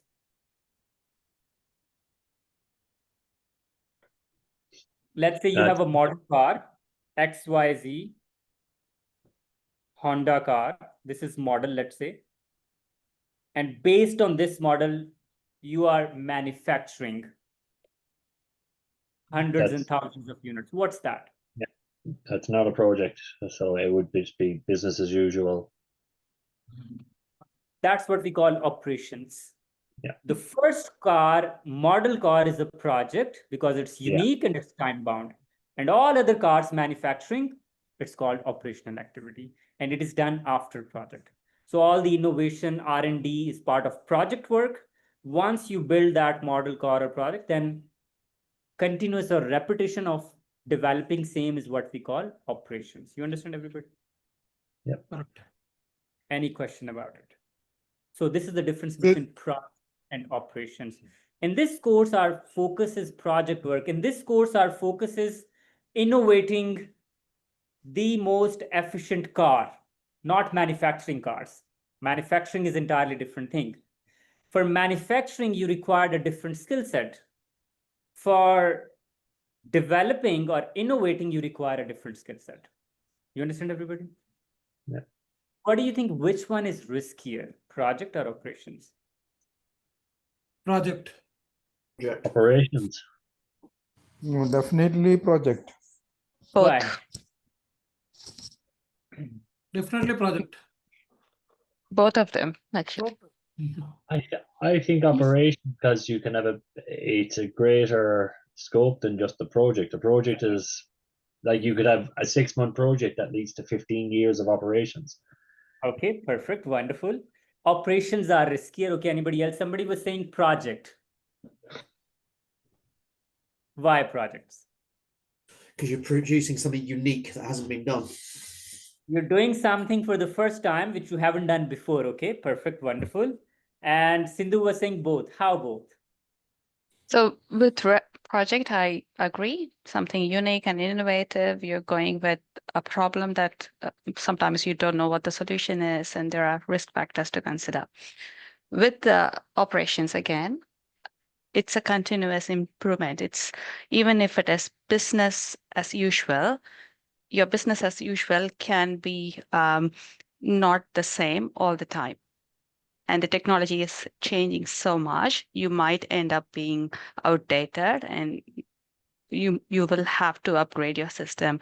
If you don't, then that's a risk to the whole program or the whole product. So Upgraded the product also one project, right? One clarity for everybody here. So Sindhu is using two words again and again. One is modification or enhancement or upgradation, right? You need to upgrade. That upgrade is project, right? That's not operations. It comes from your operations. So you have to identify when you're doing your business as usual, that's part of your sustainment, and that is being identified whether this still or the business case, business analysis has to be done on that particular operations. So it's like a cycle, it just feeds back. That's right. But what we are saying is operation is something that you have already done. It's a similar thing which you are doing again and again. So if you're doing same thing again and again, it's less risky as compared to or relatively to project. Projects are riskier because it's unique. You're doing something. Now, what you are saying is, that's an interesting point. She's saying sometime you need to change your operations because of change in technology, right? Yeah, there will be definitely change in not just the technology. The customers might be wanting something different, or there could be different ways of improvement that needs to be done. You can't be just doing the same thing every day. But that continuous improvement or enhancement is project. That's not operations. That if you comes from, agree. If you're changing your operations through something new, it's a project. It's a new project. So riskier is project. Operations stays the same until and unless you have a new project. You understand? So what I'm saying is, see, please pay attention. This is the last point, then we'll move to the next one. So let's say you have a project. You come up with the new business process, right? You come up with the new manufacturing strategy, how to manufacture cars. You come up with the assembly line. let's say you need to build 1,000 cars, you built an assembly line, and this is what we call a project. Now, once the assembly line is established, all the equipments are installed and everything is done, your factory is ready, now you start manufacturing. So that manufacturing is operations. Am I right, everybody? Yeah. Yep. Now tell me which one is riskier, project or operations? Considering this example, don't think about anything else. Project. Setting the factory and assembly line is riskier, or manufacturing same thing again and again, following the same process again and again? Project is riskier. Now let's say due to some reason you need to make the operations or assembly line more efficient due to new technology or something. You need to initiate a new project. Again, this is riskier. So projects are riskier as compared to running operations or business as usual, because project is something unique that you're doing for the first time. Risky means uncertain. When we say risk means uncertainty. So projects have more uncertainty as compared to operations. You understand, everybody? Any confusion between project and operations? Okay. No. Last thing, then we'll take the break. Program. There is another terminology that we use that is called program. What is a program? Everybody, please write in the chat, what is a program?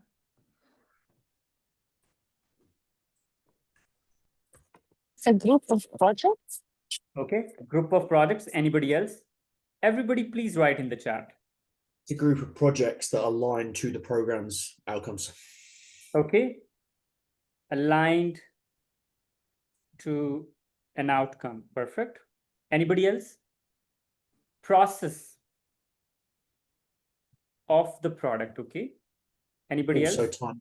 It's also time boxed again. It has a definitive start and finish date. Okay, perfect. Start and finish are time boxed. Activities put together to achieve the plan. Activities put together. Isn't it project? The definition of project. In project, you have all the activities. All right. Yeah. Okay. Program, from PMI perspective, is what we call group of related projects. Group of related projects managed in a coordinated fashion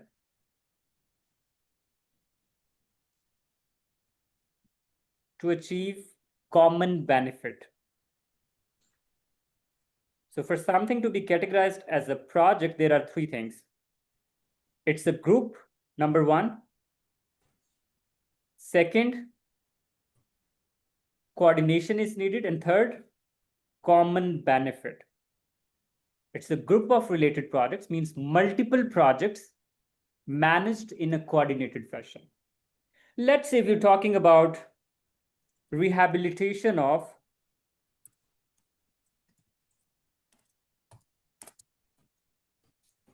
healthcare infrastructure. Now, within this healthcare infrastructure initiative, we have multiple projects. For example, let's say building new hospitals,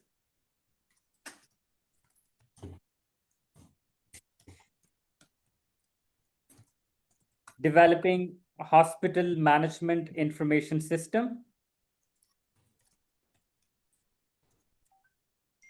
right? This is IT. This is construction. And third is, let's say, training, staff training programs, right? This is regarding HR. Medical devices also. Yeah, absolutely. You can add medical devices, new equipment, installation of new equipment. Now you see three different projects contributing to the single common goal or common objective, rehabilitation. You understand, everybody? That's why these individual components are clubbed together to achieve that common objective, and we call it a program. A program is a group of related projects managed in a coordinated fashion to achieve that common benefit.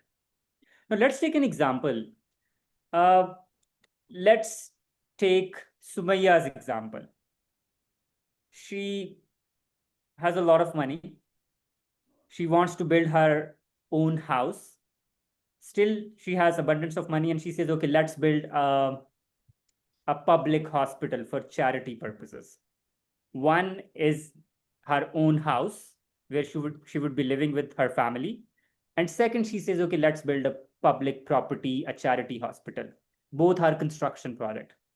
Is it a project or program or multiple project? What is it? Program. Program. How it's a program? Because it's two differing projects with the same common goal. What's the same common goal?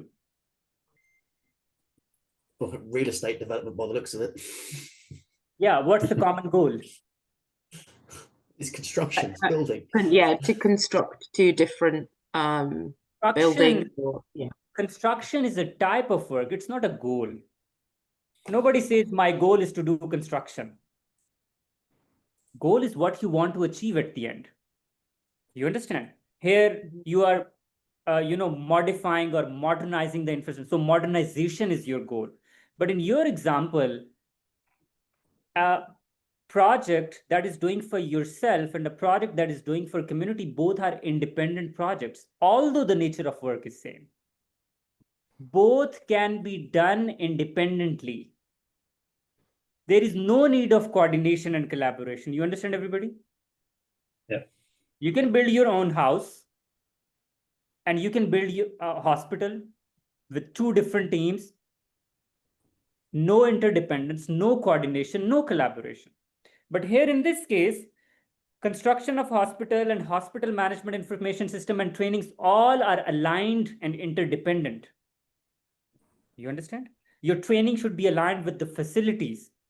So when there is no interdependence, there is no need to club components together as a program. Unnecessary interdependence brings inefficiency in the system. So in the example that we discussed, both are independent projects. They are not a program. You understand, everybody? We only group projects together when they are interdependent. When there is some connection between these two. When there is no connection, no need to club them together as a program. Both can be managed independently. But here, these need to be managed with coordination and collaboration. When you have multiple related initiatives, you club them together and to form a program. And that's what we call program management. In this course, we're not going to talk about program. Our core focus is project management, but you need to differentiate between operations, projects, programs, and portfolios. We'll be talking about portfolios after the break. Any question, please, anyone? Any question? So with this program, the operations, we are grouping the projects together, the related projects together, and we have definite start and end time for that particular project. And then it moves on to the operations. And there will be multiple operations, multiple related operations. Do we group them? So it all depends on the type of work that you're doing, nature of work. For ease, if, for example, if you, let's say from construction products, you build two construction products, so you can merge their operations as well. And we don't have any terminology for multiple operations. We call them multiple operations, right? There is no standard terminology for that. You can do that for your ease of management, but there is no standard terminology for that. Let's say you have a construction of a hospital and house, both are construction, and maybe for maintenance purposes, one operation team is enough. So you can group them together, but there is no standard terminology for that. No. Ammar, I like your notes, the way you do your notes and your note taking. Would you be able to share what you're using to do your notes, please? Yeah, absolutely. I use Good Notes on my iPad. Good Notes. Good Notes. Okay. And do you have like on the iPad? Okay, thanks. Yeah. Or you can use Notability. These are two applications that you can use. Okay, cheers. Perfect. Anybody else, any other question? If anyone has any question regarding project operations and program, please feel free to ask.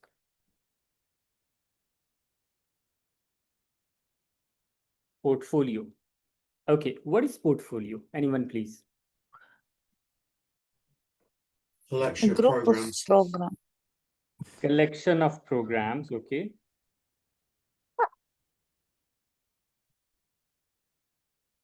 What's the purpose? Why do we have a portfolio? Or it's just a collection? They have Again, with a aligned common- goals. Okay, aligned goals. Anybody else? Any other thing? So if there's like a company that's going through a divestiture, for example, they might have a number of migrations that they need to do from a tech perspective, but they fall under different timings and different areas, but they do align to a central goal of divestiture and separation. So they would be classified under a portfolio. Yeah, absolutely right. So portfolio is collection of projects, programs, and operations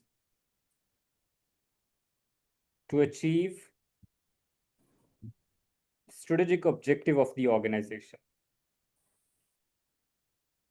In program, we discussed that components should be related to each other. Unrelated components cannot make a program. But here, everything, whether it is related or unrelated, would be called a portfolio. In simple words, let's talk about from an individual perspective. Let's say somebody has $100,000 in savings. And what they do is, with this $100,000, they say, okay, let's invest $40,000 in real estate.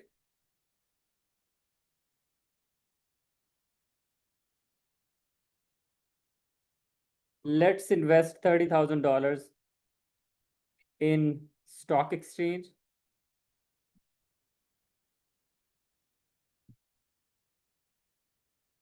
And let's invest remaining $30,000 in crypto. Now, all three are different investments. Am I right, everybody? They are not related to each other. But this is an individual's portfolio. Collection of everything, whether it is related or unrelated. But why we call it a portfolio and why we call it, let's say, it should be aligned with strategic objective. Because strategic objective of all these three is same, which is maximization of wealth.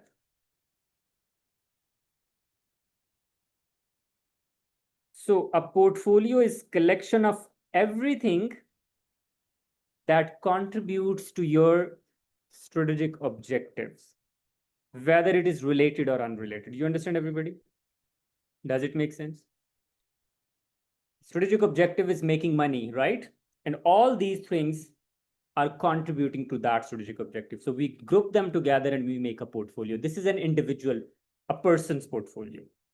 Similarly, organizations, they have their portfolios. So what organizations do?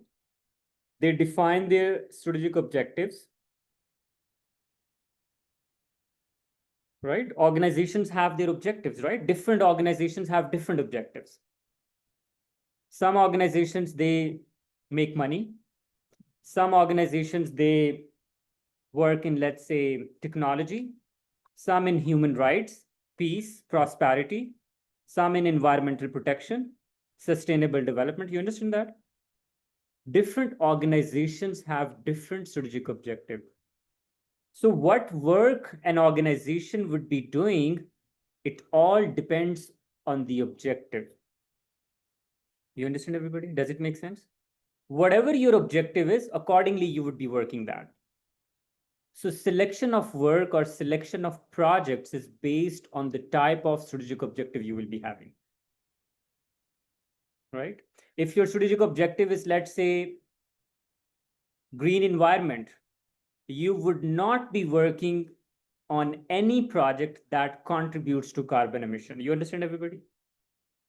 Because that is not aligned with the strategic objective of your organization. An organization may have multiple strategic objectives. For example, poverty alleviation.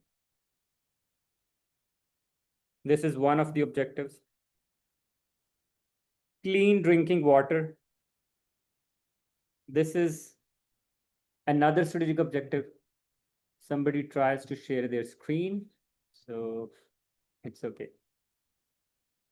And let's say accessible education, affordable education. Let's say these are 3 objectives. Let's talk about a government entity. They have 3 objectives. So all the work they are doing in the education sector, this would be one portfolio. And it could be different. Let's say construction of schools, colleges. You understand? New universities, right? Providing technology to students, trainings. That's under the education part. All the work under the drinking water, this would be another portfolio.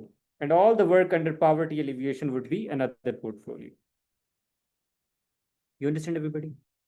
You understand the difference between project, program, and portfolio? So portfolio is collection of everything to achieve one or more strategic objectives. Okay. Now, if I summarize what we have discussed so far, I'll do that in the form of umbrella. Everything that we have covered so far. This is a kind of revision or repetition. Okay. The top level of organization is called organizational project or program or portfolio management. Organizational project management or OPM. This is the top level within an organization. They define organizational vision. They define organizational mission. And they define strategic objectives. Typically, C-suite, chief executive officer, chief operating officer, board of directors, they will be defining this vision, mission, and objective. Right? Vision is what we want to be. That's it, to be the best technology organization in the world. To be the best construction organization in the world, right? That's the vision, what we want to be, aspiration, future. Mission is how we want to achieve that vision. Objective, what are your goals? So this is the top level of your organization, OPM, right? This is a high level framework for your organization that ensures support at the organization level. Under the OPM, we have second level, which is called portfolio. What's the job of portfolio manager? Anyone, please? What's the job of portfolio manager? Based on our discussion of the portfolio, what do you think?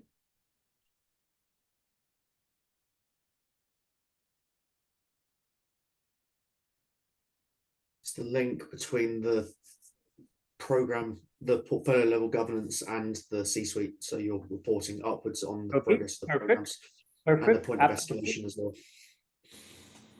Absolutely. First, it's a link or a bridge between your lower tier work program projects and the top tier governance or C-suite. Perfect. One, it's a link or bridge. What else? Why it's a link or bridge? What's the benefit of linking that? Aligning to the strategic objectives. Yes, that's right. But how it is done practically, how this alignment is done practically, what By your exactly PMO. they do? Go ahead.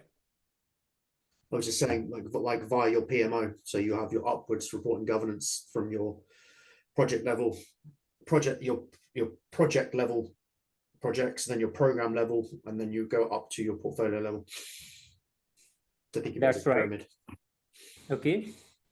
So portfolio managers, what they do is, based on the strategic objective of the organization, they decide what to do. You understand, everybody? For example, your top management has defined a strategic objective, like our objective is to make the clean water accessible to 30% of the population. Now, this is the strategic objective. Portfolio managers will be deciding how to achieve that, what we should be doing, what kind of projects we should be initiating, what kind of programs we should be working on. You understand, everybody? They define the portfolio. And what is portfolio? Portfolio is collection of work, collection of initiatives. So portfolio managers, they make investment decision, where to invest and where not to invest. On which basis they make investment decision? What's the basis? Anyone, please? Based on the budget and the timeline and the scope of work. Sorry, one by one. Go ahead, Siraj. Market research. Market research, but what's the KPI for them? What they want to achieve, based on what they decide, okay, yes, we should be working on this project. Benefit for the company or investor, whatever. Yes. Partially correct. You're right. What else? What's the target for them? On which basis they say, okay, yes, this is organizational goals. Organizational goals, absolutely. Strategic objectives, which the organization has already defined. That's the target. So if a project is aligned and helpful in achieving the strategic objective, they will be selecting the project. If the project is beneficial but not aligned with the strategic objective, they're not going to do that. You understand? Let's say a project is very helpful for entertainment purpose, or let's say for health or something like that. But if it is not my priority as an organization, I'm not going to work on that.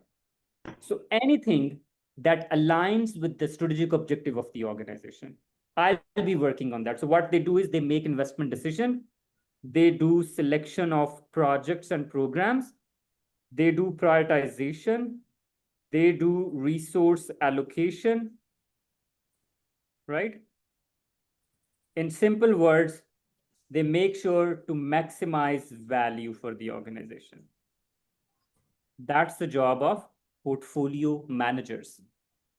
They would be deciding what as an organization we should be doing and what we shouldn't be doing.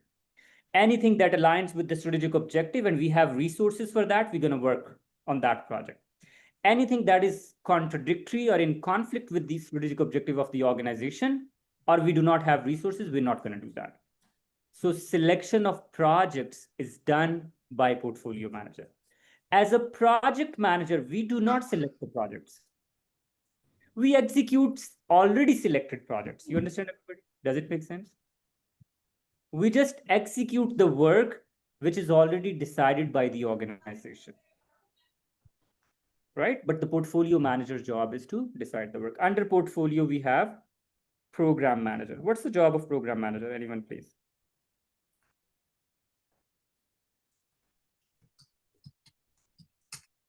Coordination of and oversight of all of the major projects under the program, and reporting into portfolio management.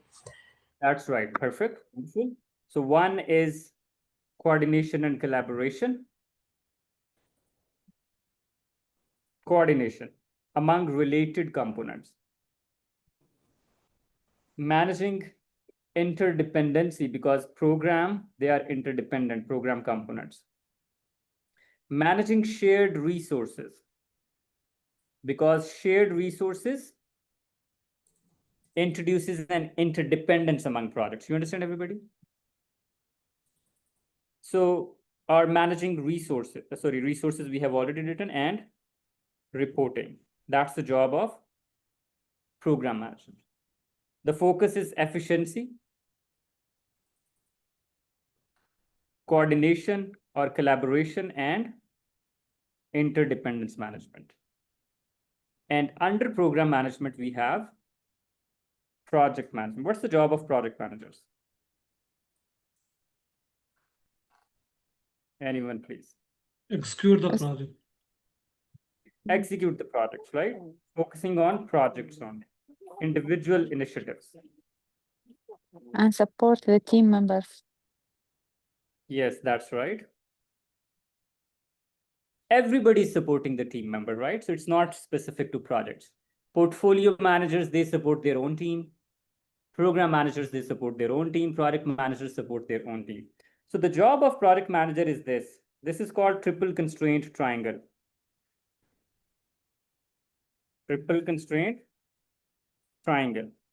Managing scope of your project, managing cost of your project, and managing time while adhering to quality standard. That's the job of project manager. Now you see 3 different roles, right? And different job and responsibility. In parallel to that, we have operations management. What's the job of operation manager? Anyone, please? Oversee business as usual activities. Absolutely. Managing business as usual, right? Continuous work, which is repetitive in nature. Providing support to projects, programs, and portfolios. Now, this is a typical hierarchy of your organization. OPM, portfolio, program, projects, and operations. Right? In addition to that, we have another element within the organization, and that is called PMO. Project Management Office. Any idea what is PMO? Responsible for the governance within the portfolio. Okay, governance of the portfolio. Often does the finance and the data and the KPI reporting as well. Absolutely right. The job of portfolio is the basic or the primary function of a PMO is to develop standards. Please pay attention, everybody. In order to manage program, portfolio, or products, you need standard procedures. You need frameworks. So in your organization, do you follow some processes or not? You'll be following processes for everything. Am I right, everybody?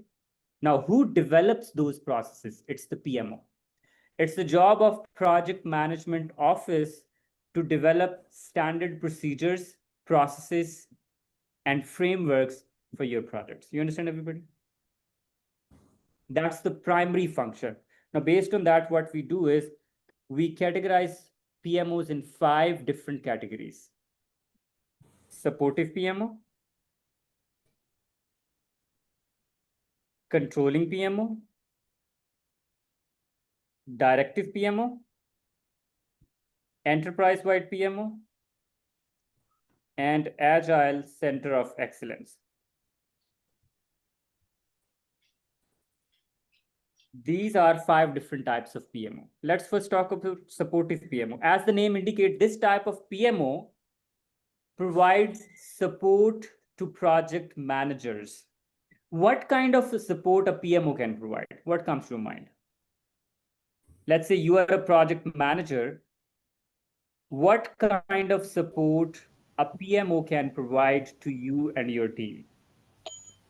Cross-skilled resources. Sorry? Cross-skilled resources. Skilled resources, what else? Coordination between projects, project managers. Coordination, perfect. What else? What else? The manager for you use Framework and Absolutely. Framework, policies and procedures, primary thing. Tracking roadmap of project. Tracking, roadmap, they assist in coordination, data sharing, reporting. So the job is assistance. They have low authority or no authority on project managers. They just act as a support function. If project managers, they need some support, supportive PMO would be providing that support. Another level of PMO is called controlling PMO. It has relatively higher authority. They control, they monitor and control your product. They do evaluation. They ensure compliance. It's a kind of a police function, right? Which identifies any deviation from standards, right? And ensures reporting to senior management. So see, the role is different. Their job is oversight, monitoring. Then we have directive PMO. The job of directive PMO is to take over projects. Take over projects. They have full authority over project manager, ultimate authority. They make all the decisions regarding project initiation, project termination, appointment of project manager, assignment of resources. They take full ownership. If in your organization, project managers report to a departmental head or general manager, that is called a supportive PMO. If they directly report to a PMO, that PMO becomes directive PMO, because now they are taking full ownership of the project. You understand, everybody? Because project managers are directly reporting to PMO. That PMO is called directive PMO, because now PMO can give directions to project managers. Does it make sense, everybody? So they have ultimate authority. And then we have enterprise PMO. The job of enterprise-wide PMO is to streamline processes across the organization. So they do not work for any specific department or division. They work across the organization. And last one is Agile Center of Excellence. This is used in IT organization or Agile-based organization. What is Agile? When it comes to project management, there are different methodologies. We'll be discussing them. Waterfall, Agile, Hybrid. So this So do we have, sorry, do we have all these type of project management office in an organization, or it's like one type? At a time, we will be having one type, of course. Either it is PMO. If it has more authority, then it becomes controlling. So gradually it moves from supportive to controlling to directive. It takes time, right? Because each PMO has relatively higher authority. So we start with supportive, and with the passage of time, it gains more authority, it gets mature, and it transforms from supportive to controlling, controlling to directive, directive to enterprise. And does the PMO is on top of this umbrella, or like work together with this? No, it's not top of the umbrella. That's why it's under this umbrella, right? The top is OPM, right? It's not at the top of the umbrella. It's like operational management for projects, isn't it? Yes, that's a good terminology. It provides support, you can say. That's an operational management for the projects. It provides support, but it may perform some project-related work as well, like directive PMO who are actively involved in the project, making project-related decisions. So we cannot specifically say it's operational. It may perform project work. Support plus actual project work. So it's difficult to specify them as just operational activity. Yes, they do operational activity like continuous support, but at the same time, they can make project-related decisions, right? So it's combination of both. Okay, so last one is Agile Center of Excellence. And in Agile Center of Excellence, what we do is they are used in Agile organizations, IT organization, and they ensure continuous improvement in agile processes. So they define agile processes. They help them learn these processes, so training and mentoring. So that's the job of Agile Center of Excellence. Means this is a mod to achieve excellence in agile organization. So this is a typical organizational hierarchy. OPM, portfolio, program, projects. In parallel to that, we have operations and PMO, project management office. Okay, one thing. In this course, we're using word project management office, but if it is working at program level, if it streamlines program related processes, we call it program management office. If it works at the portfolio level, we call it portfolio management office. You understand, everybody? So it all depends on at which level you have placed this. Within an organization, we can have 3 different PMOs, like one for portfolio, one for program, one for products. But we cannot have 3 like supportive, controlling, and directive all are there. One PMO would be performing all the functions. Any question regarding this? So with this, we are done with the first part of our discussion regarding organizational hierarchy. Next is type of organization. So what we are doing is, before we actually start the project, we are trying to understand the organizational environment. You understand that? Before we actually kickstart the project, first of all, we try to understand in which environment we are going to work. How many disciplines we have, what's the hierarchy, what's the power distribution, who is doing what, right? So we try to understand a standard form of an organization to see where we are as a project manager and what we should be doing. Okay, questions? Anyone, please?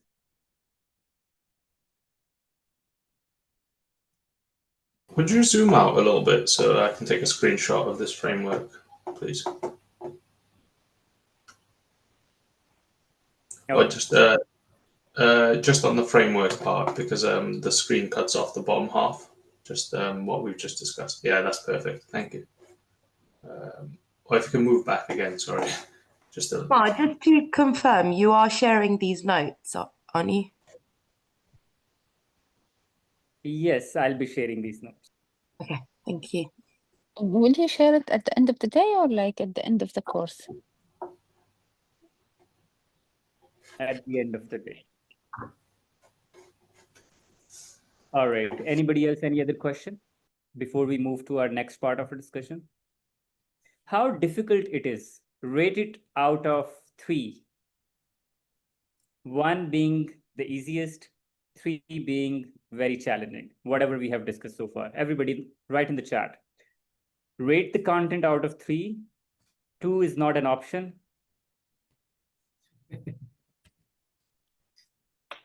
Perfect.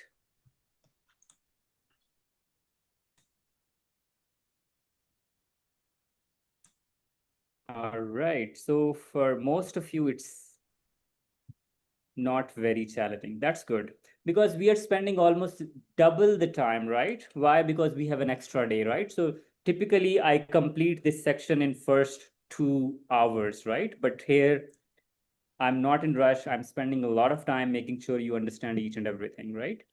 Still, if it is challenging, don't hesitate to ask, right? I'll be happily answering all of your questions. So we have talked about organizational hierarchy, this framework. This tells you who is doing what. Or as a project manager, what's our job? In this course, our focus is just project management.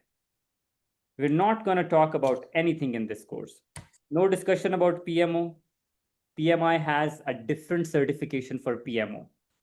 That is PMO-CP, PMO Certified Professional. If you want to get expertise in PMO, there's another certification. If you want certification in portfolio, a different certification. For programs, different certification. For OPM, different certification. Our focus in this is projects. So this is PMP. This part of an organization we will be discussing in this course, okay? So next part is types of organization. There are different types of organizations. So before we start work in any organization, we should learn the type of organization, because it will impact the way we will be managing work. Types of organizations. So we have functional organization, matrix organizations, projectized organizations,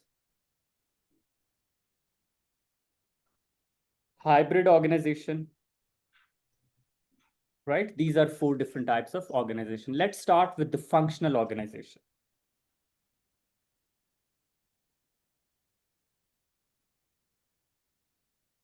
Functional organization. It's a type of organization that has different functions in it. Type of organization that has different functions in it. Functions means departments. Departments with similar skill set, right? Let's say you have a finance department. You understand, everybody? Finance department, which has all the finance related resources. So we have CFO and finance manager, assistant manager, and so on, right? So this is your head of department. We call it functional manager. You understand, everybody? This is one department. Okay. It's completely independent department. They have their own policies. They have their own procedures. They have their own KPIs, right? They have nothing to do with other departments. They are responsible to take care of their own work. You understand, everybody? This is finance department. Similarly, let's say we have another department. And let's say this one. So what I'm going to do is I'm going to change the color just to show a different department. Let's say this one. So this is, let's say, IT department. Okay. And let's say we have another one. And let me use another color for this one. Let's say this is HR. So all these departments, they are independent. They have their own priorities. They have their own work. And there is no cross-functional collaboration. That's why we call it a silo-based organization or a traditional organization where each department is responsible to carry out their own work and they have specialized resources. There is no cross-functional collaboration. You understand, everybody? What are the characteristics of this type of organization? It's silo-based organization, no cross-functional collaboration. Each department is responsible to carry out their own work, right? And they do not share resources with each other. And each department is headed by a departmental head. We call it a functional manager. Functional manager is all in all in this type of organization. What do you think? What's the drawback of this type of organization? What's the drawback? Cross-departmental collaboration is less. Okay. No cross-functional collaboration. What else? Accountability missing. What do you mean by accountability? No depend on different department. Sorry, could you please repeat, Madhu? So there is a no depending on the other department, Yeah. and there is no accountability on that department. So there is No no. dependency. So is it a disadvantage? Is it a demerit? I'm talking about what are the disadvantages of this type of organization? There's information sharing is not very good. So there's a lot of absolutely. We have information silos. Okay, perfect. Right. So to get rid of these problems, we came up with another structure, and that structure is called matrix structure. And remember, in functional organization, if there is a project that is within a division or within a department, it has nothing to do with other departments because they are silos. So what we do is we come up with another structure. And in this structure, what we're going to do is if there is a project, different functions will be sharing resources with each other. So for example, let's say we have a project. So for that, we will be having a project management team. And in that project management team, we will be having people from different functions. This team will put together, they will be executing the project, they will be completing their job, and then they will go back to their function. You understand, everybody? You have a project, you will be getting resources from all relevant departments to form a project management team, PM team, which is headed by a project manager. They will be completing the work. Once the work is over, they go back to their departments. New project, new team. You understand that? What are the advantages of this type of organization? What are the advantages? Good cross-functional collaboration. Okay. Better collaboration. The solution is better usually when a lot more people are involved with a lot of different skills. Perfect. So you have diversity of skill set. Saving in cost as well. Yeah, go ahead. What? Cost savings. How it is cost saving? Like we don't have like an actual like members. We take them from every department. I Yeah, don't know. but how it is cost saving? What kind of cost you are saving? She means we don't have to hire anybody like from outside.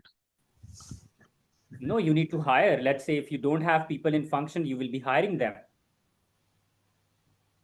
Let's say if you need an IT resource, IT department would be hiring that, and then it will become part of your project team.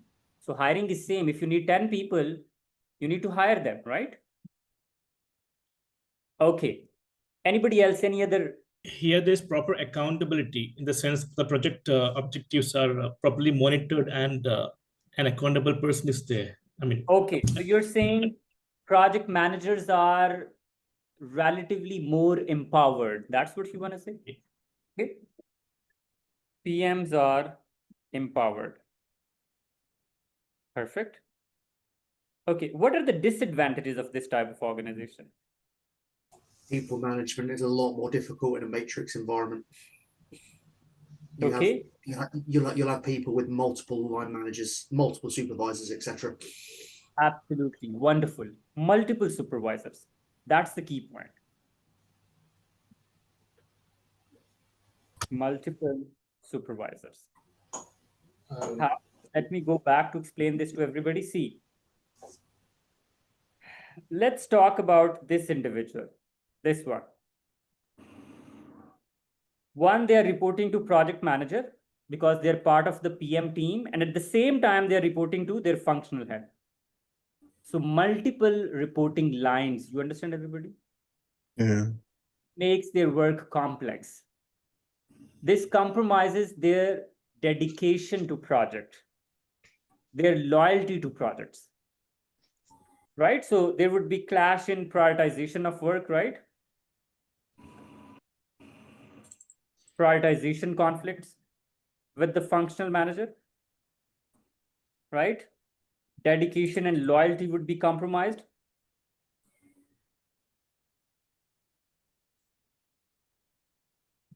Right? So these are the challenges in matrix organization. They could be overloaded with work. Absolutely right. Overloaded work. Wonderful. Great point.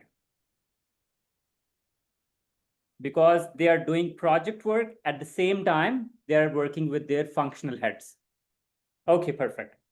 So what we did to get rid of this, we formed 3 types of matrix structure. Strong matrix, balanced matrix, and weak matrix. Strong, balanced, and weak. Strong matrix is a type of organization where authority of project manager is more than the authority of departmental head or general manager or departmental manager or functional manager. Balanced where they have comparable authority. Authority in terms of making decision, authority in terms of allocation of resources, right? Authority in terms of deciding the priority, right? Weak is where authority of project manager is less than the authority of functional manager. Now tell me, which one is good for projects? Strong. Why strong? Because the PM can prioritize the project goals over the other goals. Absolutely. From project perspective, strong matrix is a good structure because project manager has more power as compared to functional manager, right? They can prioritize their work, they can allocate resources, right? They can make their own decision and they are not dependent on functional managers. So from project perspective, strong matrix is a good structure. But tell me, what is your type of organization? Think about it and tell me right in the chat, what's the type of organization you have?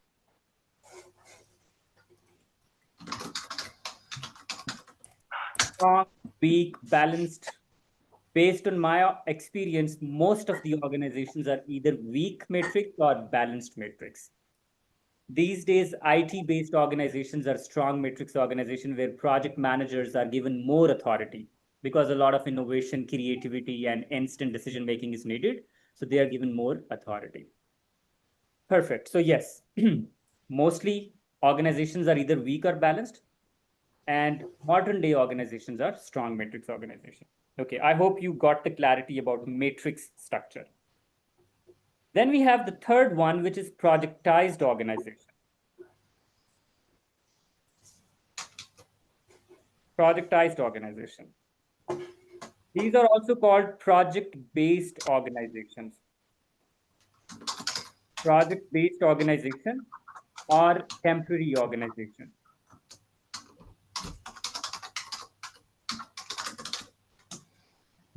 Project-based or temporary organization. So let's say you have just started your business, right? Would you be would you be having all the departments first, or how you would be going about it? What you would be doing? Let's say you just started a new business.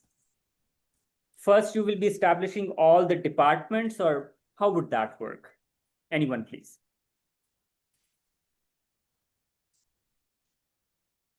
Or in simple words, how a startup organization should structure itself. It usually doesn't have a very solid structure at the beginning. They just fill functions and fill needs in the business at the time. That's right. And then as they grow, yeah, then it becomes more established. Yes, absolutely. At the start, you don't have a very solid structure. So what you have is, you see how much work you have. Let's say you get one project. If you get one project, you will be hiring one team, one project management team for that particular project. You understand, everybody? You don't have functions, well-established functions. Maybe one person CEO would be managing finance and HR and all those things, and they have a few resources, technical resources, they are managing a project. So what we have in startup organization, we actually have this. One project, one team. Let's say you get another project. Volume of work. Volume of work is more now. So what you will be doing, you will be hiring another team. No function, but another team. Third project, 30. 6 projects, 60. So this is what we call projectized organization. You will be hiring people when you will be having a project. Project is over, team members are released. No functions. You're not retaining people. It's startup. You can't afford it, except a few people. 2 projects, 2 teams, 5 projects, 5 teams, no projects, no teams. That's what is called project-based organization or temporary organization. You understand, everybody? What are the advantages of this type of organization? The cost is controlled. Sorry, one by one, please. Everybody. Okay, go ahead. Cost control. How cost control? Basically human resources and yeah, other resources as well. How cost effective? Like you're saying, Same resource, multiple responsibilities. So that will be a cost effective. same resources, multiple responsibilities. How? No, we don't do that. Like how? What comes to your mind? Let They me will explain. descope the manpower. Basically, they'll discover the manpower and the scaffolding equipment. I mean, all the equipments once the project is over.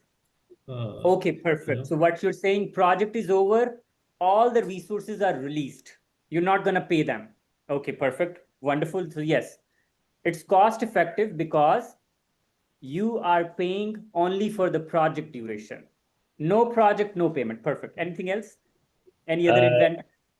You can target specific resources, so basically areas of expertise as required. Perfect. Cross-functional resources. That's really good. Or diversity in skill set. Wonderful. So you can have resources according to the requirement, according to the nature of the project. Whatever project is, you can hire people accordingly. Perfect. Wonderful. What else? Anything else? Flexibility to scale up and scale down. Yes, it's very flexible structure. Perfect. Wonderful. Flexibility. It's in your control. Anything else?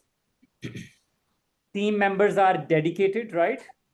No overloading of work, no duplicated dual responsibilities, loyalties with the project. And PM is all in all. No conflicts with functional manager because there is no functional head. Project manager is all in all. You understand, everybody? Yeah. Okay, are disadvantages? This one more advantage, which is a little bit of a harsh advantage, is team members are replaceable. So if somebody isn't pulling their weight or somebody isn't performing as they should, they can be replaced. Yeah, that's right. I mean, you can replace people. Yes, that's right. I'll come to that. PMI recommends something else. Absolutely. Thank you so much, Pavitra. No job security. One of the biggest disadvantage. Perfect.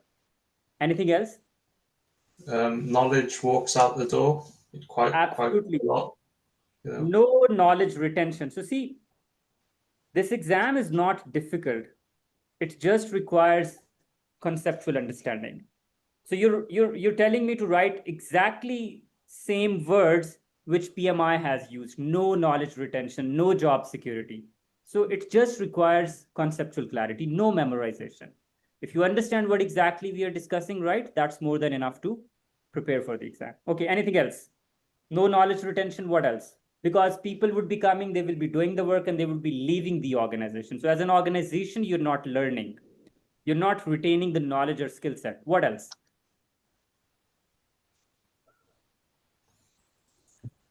Collaboration might be bad due to, like varying members and stuff. Like you have new teams all the time, people coming in and out, so there's not a cohesive team that works, really well. Absolutely, that's right. Less coordination every time you start a new project, but you achieve that with the passage of time. But at the initial stage, it's very challenging. Also, hiring is a problem, right? Every time there is a new project, you need to hire people. You need to train them. Just a sec.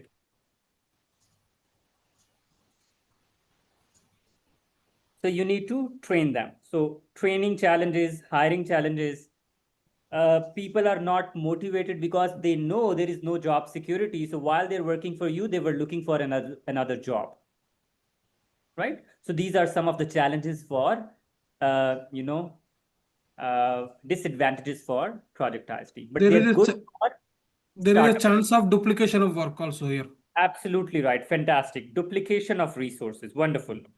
Because for all the projects, you need dedicated resources. So maybe one finance manager for one, and for another, second finance manager, and for third, another, or risk manager or whatever. So duplication of resources. So this also make it relatively costlier, because every time you need to hire, there is a hiring cost, firing cost, training cost, right? Team building cost. So this makes it a little challenging as well. Okay. So, but this is good for temporary work or short-term work or in startup situation. Next is the fourth one, which is composite or hybrid organization.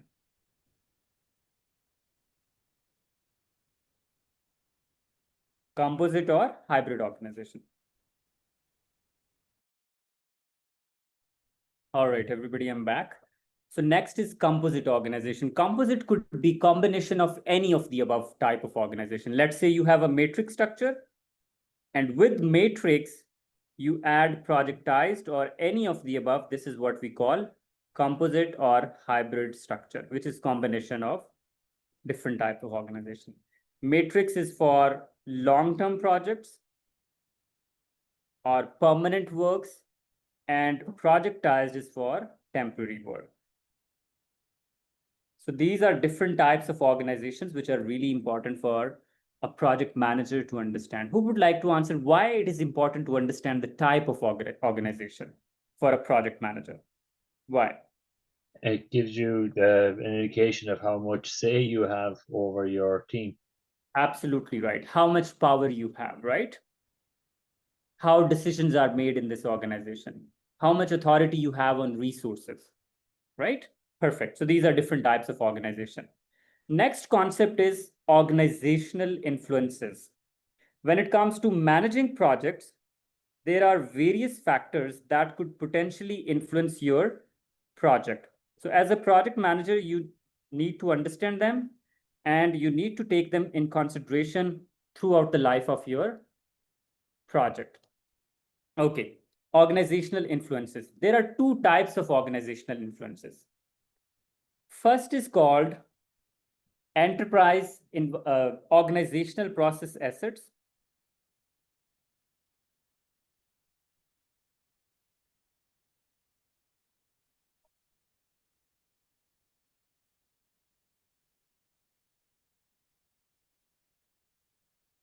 OPAs. And second type of factors is called enterprise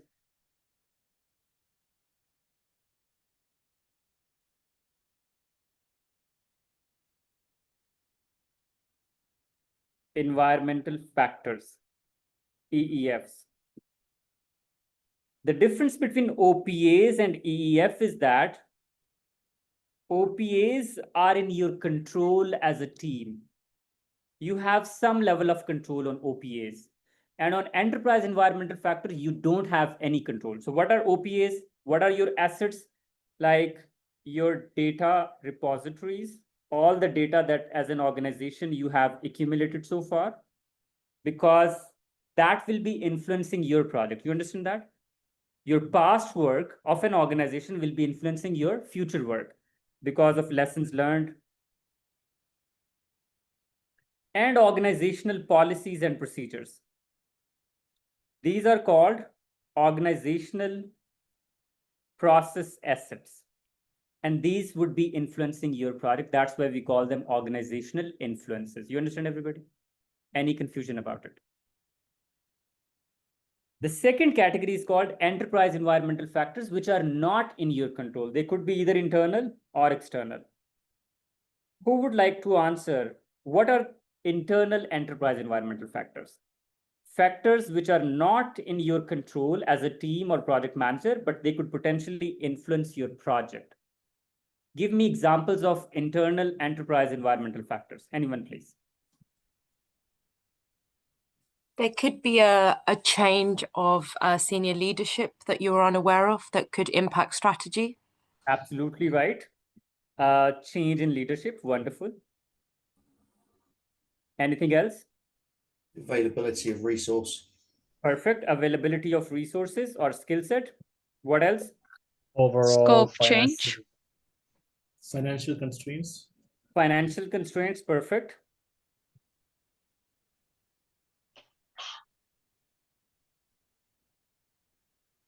Anything else? Scope change.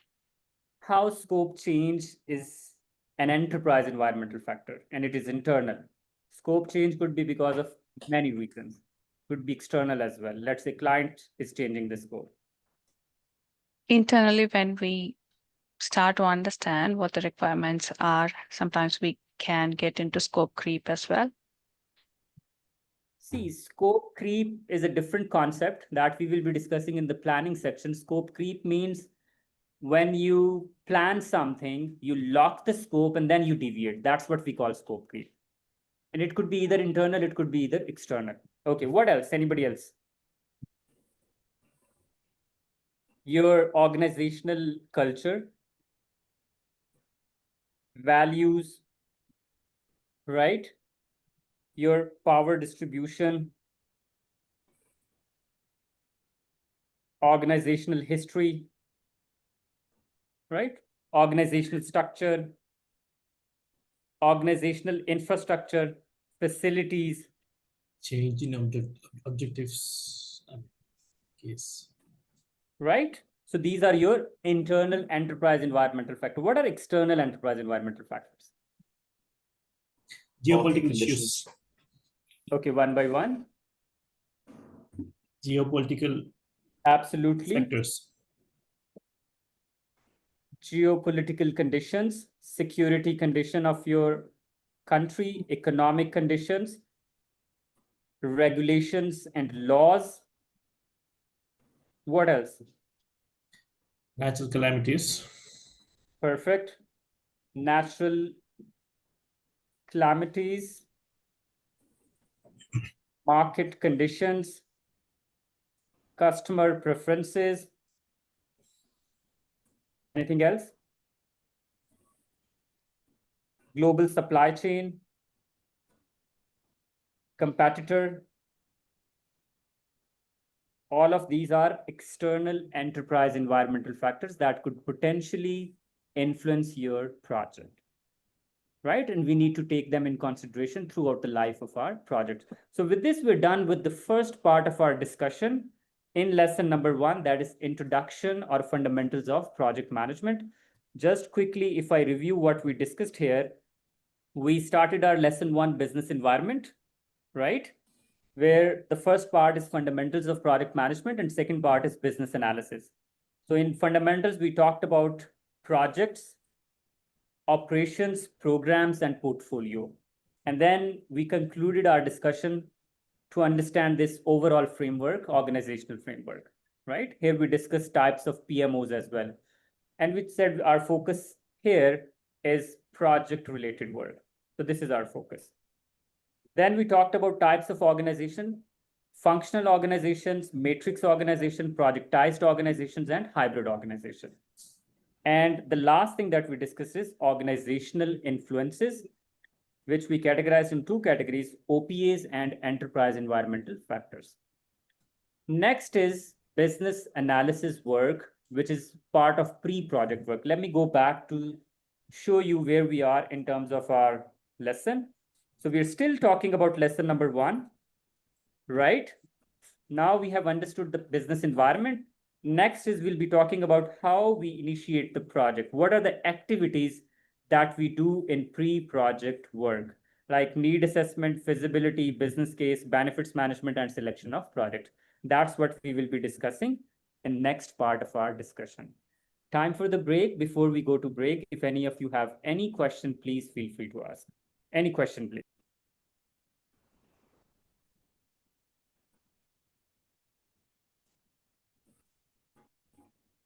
No question, all set? Yep. Okay, perfect. We'll take a break. After the break, when we come back, we will be completing part 2 of lesson 2, and then we will be having a mock test, right? We'll be taking a test from everything that we have covered so far. So I'll see you in 30 minutes. I'll show you the timer. Please follow that. All right, everybody, welcome back. So we are talking about lesson number one, and now we are going to start second part of lesson number one, which is business analysis or selection of project. Everybody, please confirm if my voice is loud and clear, and are you able to hear me clearly? Yeah, Can you see perfect. my screen? Yeah. Okay, wonderful. All good. So business analysis. Organizations, they execute projects to get benefits, right? The purpose is to get benefits. Either they respond to a problem to solve, or there is an opportunity to exploit, right? Opportunity to exploit. Ultimate goal is benefits. So only those projects where benefit of an opportunity or a project is more than the cost is economically viable. So the very first thing that we do is we check the economic viability of your project. And for that, what we do, we develop business case. Business case. Business case is the economic feasibility study of your project. Economic feasibility study of project. Or in simple words, it is cost benefit analysis of your project. So if I talk about sections of the business case, in business case, you write, you do need assessment. What is the need? Why you are initiating the project? What's the current state where you are? Right? What's the future state where you want to be? What's the gap between current state and future state? And what are different options to bridge this gap? And then analyzing those options to get the recommended solution. So this is what the business case is. Business case analyzes all potential options, and then it tells you this is the recommended project, which is technically and economically viable, where you should be working on. How it analyzes, for this, we use various financial indicators. Financial indicators. For example, we use return on investment, ROI. We use net present value, NPV. We use internal rate of return,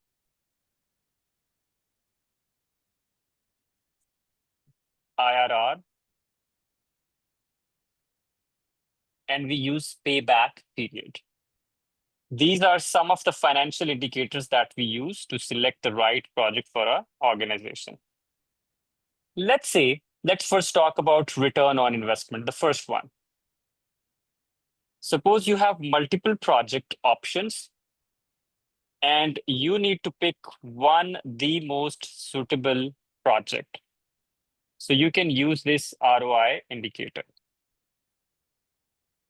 How does that work? So let's say I'm investing $100,000.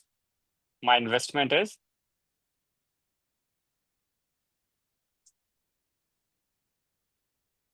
$100,000. Okay. And my return is $120,000. Okay. So I can calculate my ROI. So the formula for ROI is return minus investment divided by investment, multiply with 100. What is the answer, anyone? If I do this? Sorry. 20%. Okay.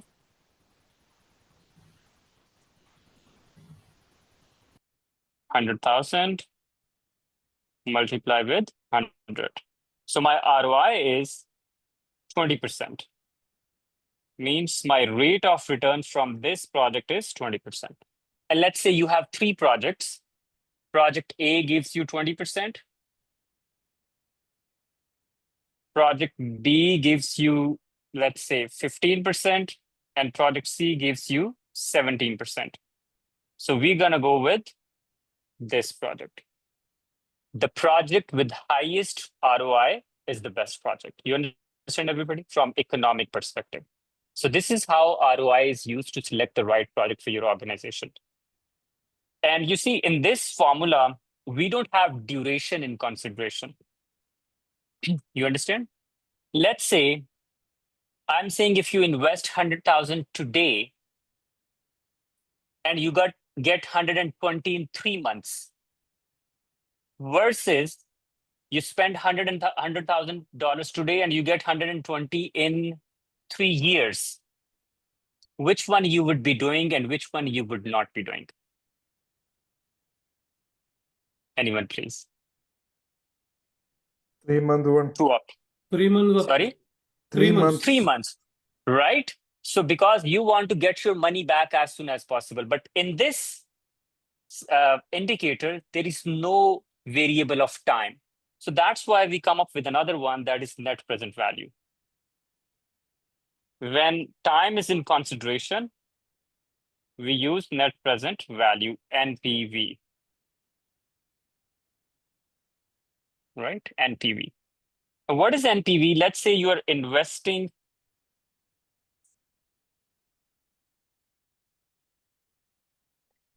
$100,000 and your return is $120,000 and duration is, let's say, 3 years. Should we invest this or not? Or why? What do you think? Should we invest? Anyone who thinks yes, just raise your hand. If you think yes, we should invest in this project.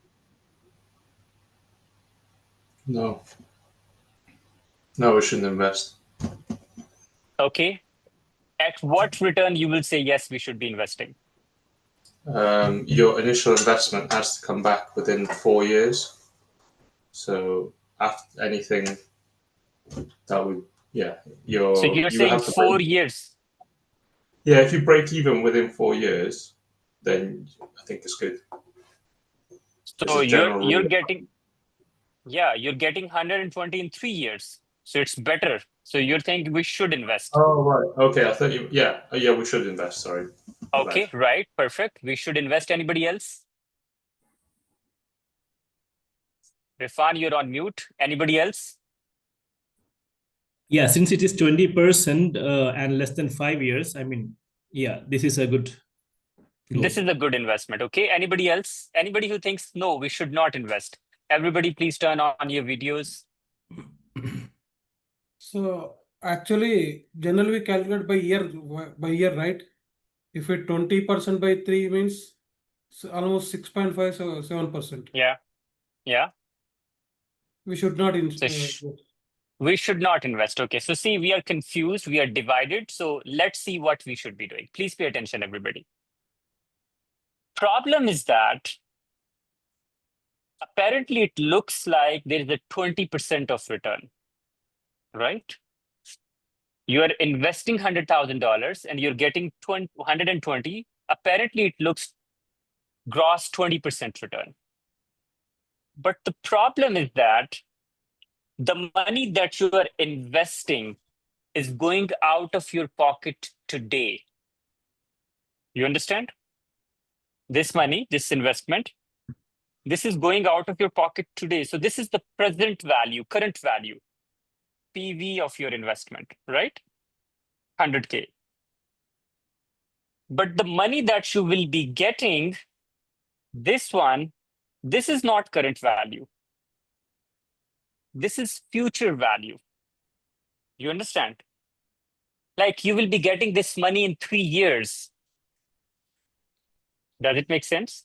You're investing in 2025, you will be getting money in 2028. Now, question is, what would be the real value of 120K in 2028? Who would like to answer? What's the real value of 120K in 2028? Who would like to answer? Just guess. I don't need an exact number. Any idea? Would it be more, less, equal, what? What comes to mind? With inflation at the moment, a lot more.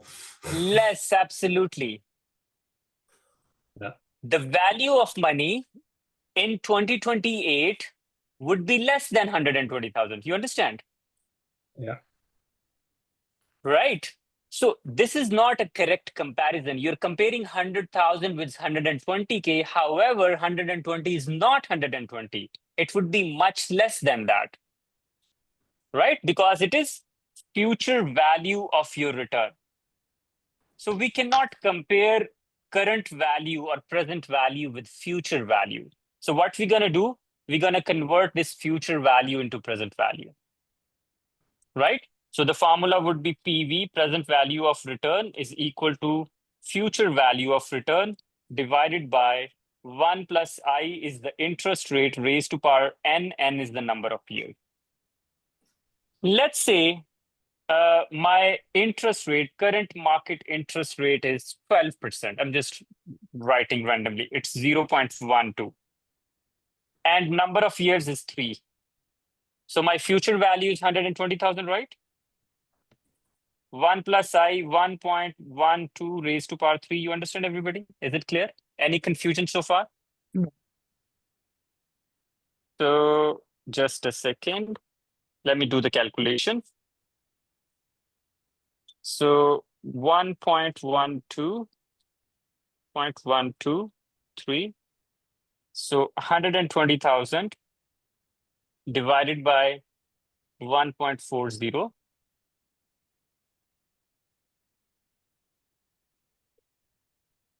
Question, present value of your return is $85,714.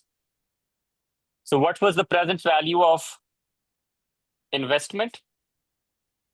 100,000. Perfect. So this is 85,000 minus 100,000. So my net present value is negative $15,000. So with this investment, you are losing $15,000 in real value. You understand, everybody? Does it make sense?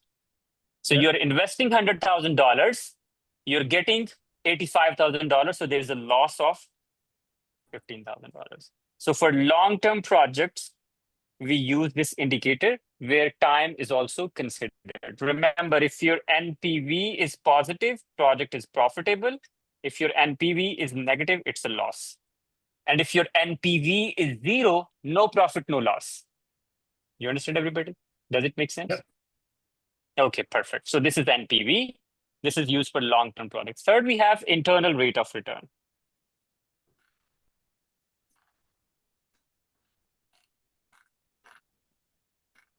IRR. So remember, IRR is an organization's benchmark, that anything less than that is unacceptable. Benchmark.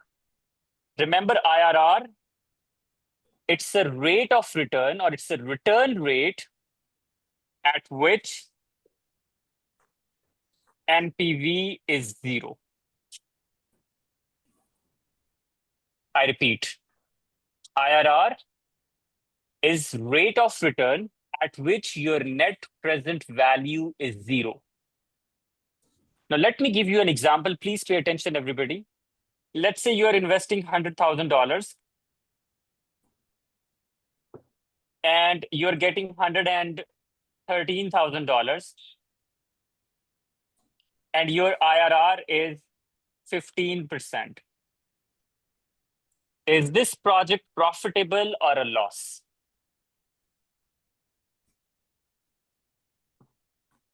This is your investment. This is your return. Is this project profitable or a loss? Profitable. How profitable? Time period. Forget about time period. Yeah, 13,000. Loss, I think. Loss. How loss? How it is loss?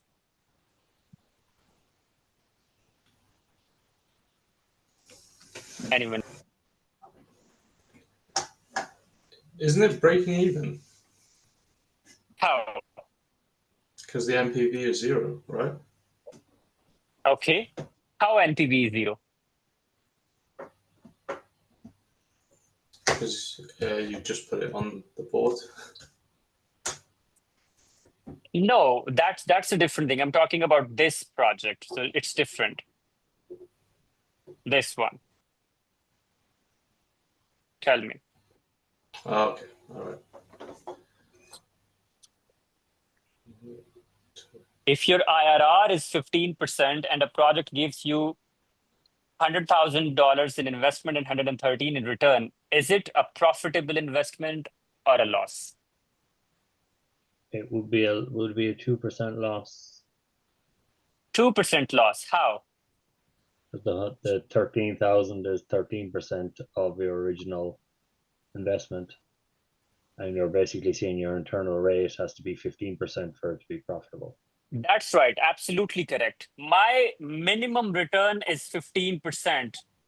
Means if a project gives me 15%, I'll be getting 0 money because at this rate, NPV is 0. You understand, everybody? Yeah. At 15%, it will break even. And if a project is giving me 13%, it's a loss.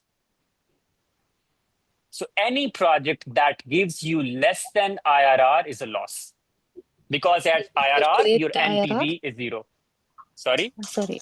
How did you calculate the IRR? It's normally given to you in a it's calculated at a higher level within the company. Yeah, absolutely, Patrick. So IRR is calculated based on your cost of capital. We're not going into finance, right? That's not part of the scope of the course, but just IRR is cost of capital. Right? Let's say you're investing $100,000, right? And on top of that, let's say you have taken it as a loan from the company. Let's say 8% is the interest rate, and you have some overhead charges, right? Let's say I'm saying 7%, so total is 15%. So it all depends on the cost to get that capital. It varies from company to company. And it all depends on how you're getting the capital. If you are taking it from a friend, it would be different. From a bank, it would be different, right? So it depends on how much money you're spending on the capital. So this is how your IRR is calculated. Okay, any confusion about IRR? Anyone, please? Remember for exam, IRR is the interest rate, or it's the rate of return at which NPV is 0, right? And if NPV is 0, you're getting nothing. And any project that is giving you less than IRR, right? That is called a loss, because IRR is the benchmark or hurdle rate. In order to do a project, you need to cross this hurdle. That's what is called hurdle rate. You understand, everybody? Last one is payback period. Payback period is a period in which you get your initial investment back.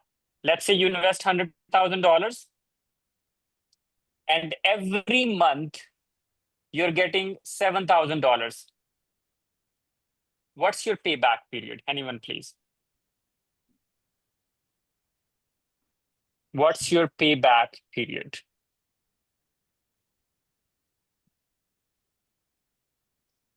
So 15 months? Or 8 months. 18 or 19 months, right? Am I right, everybody? Or no? No, it would be 14. It says here 100,000 Sorry, divided 14. by 7. 15. Yeah. 14. Yeah. 14 or 15. Yeah, 15. Perfect. Yeah. So remember, shorter payback period are better investment because you want to get your money back as soon as possible. Right? These are the financial indicators that we use to make decision. And there is one more concept that is called opportunity cost. Opportunity cost. What is opportunity cost? Anyone, please? What is opportunity cost? The cost that we can forego to get a future return. Yes, that's right.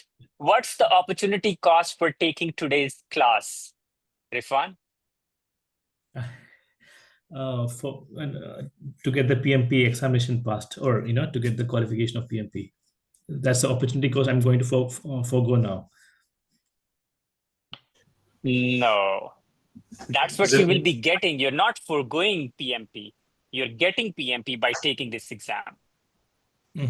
So this is not an opportunity cost. Anybody else? What is the opportunity cost? Let me give you a simple example. Let's say you have two paths here. Isn't it the time that we're taking away from our business, let's say? From our day-to-day. On one side, I'll come to that. Let me first explain this. And here, let's say you have oranges. Two paths, right? So path A, path B. So let's say you like app, and at one point in time, you can only choose one. You cannot go on both paths. Either you can follow B or A. So let's say you choose apples. What's the opportunity cost of getting apples? At what cost you got apples? At the cost of oranges. So opportunity cost is the cost that you lose in order to get something. That you sacrifice. The cost that you sacrifice, the value that you sacrifice. That's what we call opportunity cost. So what are you sacrificing by taking this class? Time. Maybe 7-8 hours of entertainment. Maybe you could have worked somewhere to earn more money. So anything that you sacrifice to get something, that's the opportunity cost of the thing that you're getting. So let's say if you go for apples, what's the opportunity cost of apples? Oranges. You're sacrificing oranges. Right? You understand? If your opportunity cost is more than the value that you're getting from the current thing that you do, it's a bad decision. You understand that? If you're sacrificing more than what you're getting, it's a bad decision. So let's say you have project A here, and you have project B. You go with project B, and revenue here is, let's say, $100,000. And revenue here is $130,000. Tell me, what's the opportunity cost of project B? 100,000. Project B. Project B. What's the opportunity cost of project B? 100,000. Foregoing $100,000. Anything that you are losing. Okay, what's the opportunity cost of project A? 30,000. 130,000. 130,000. 130,000. And it's a bad decision because the opportunity cost is more than the value of this project. It's a bad decision. You understand that? Your project value should be more than the opportunity cost. Okay, perfect. So based on this, we finalize our business case, and once business case is finalized, we select the right project for the organization. So business case is used for selection of projects. You understand, everybody? Okay, perfect. we make another document at this stage that is called benefits management plan.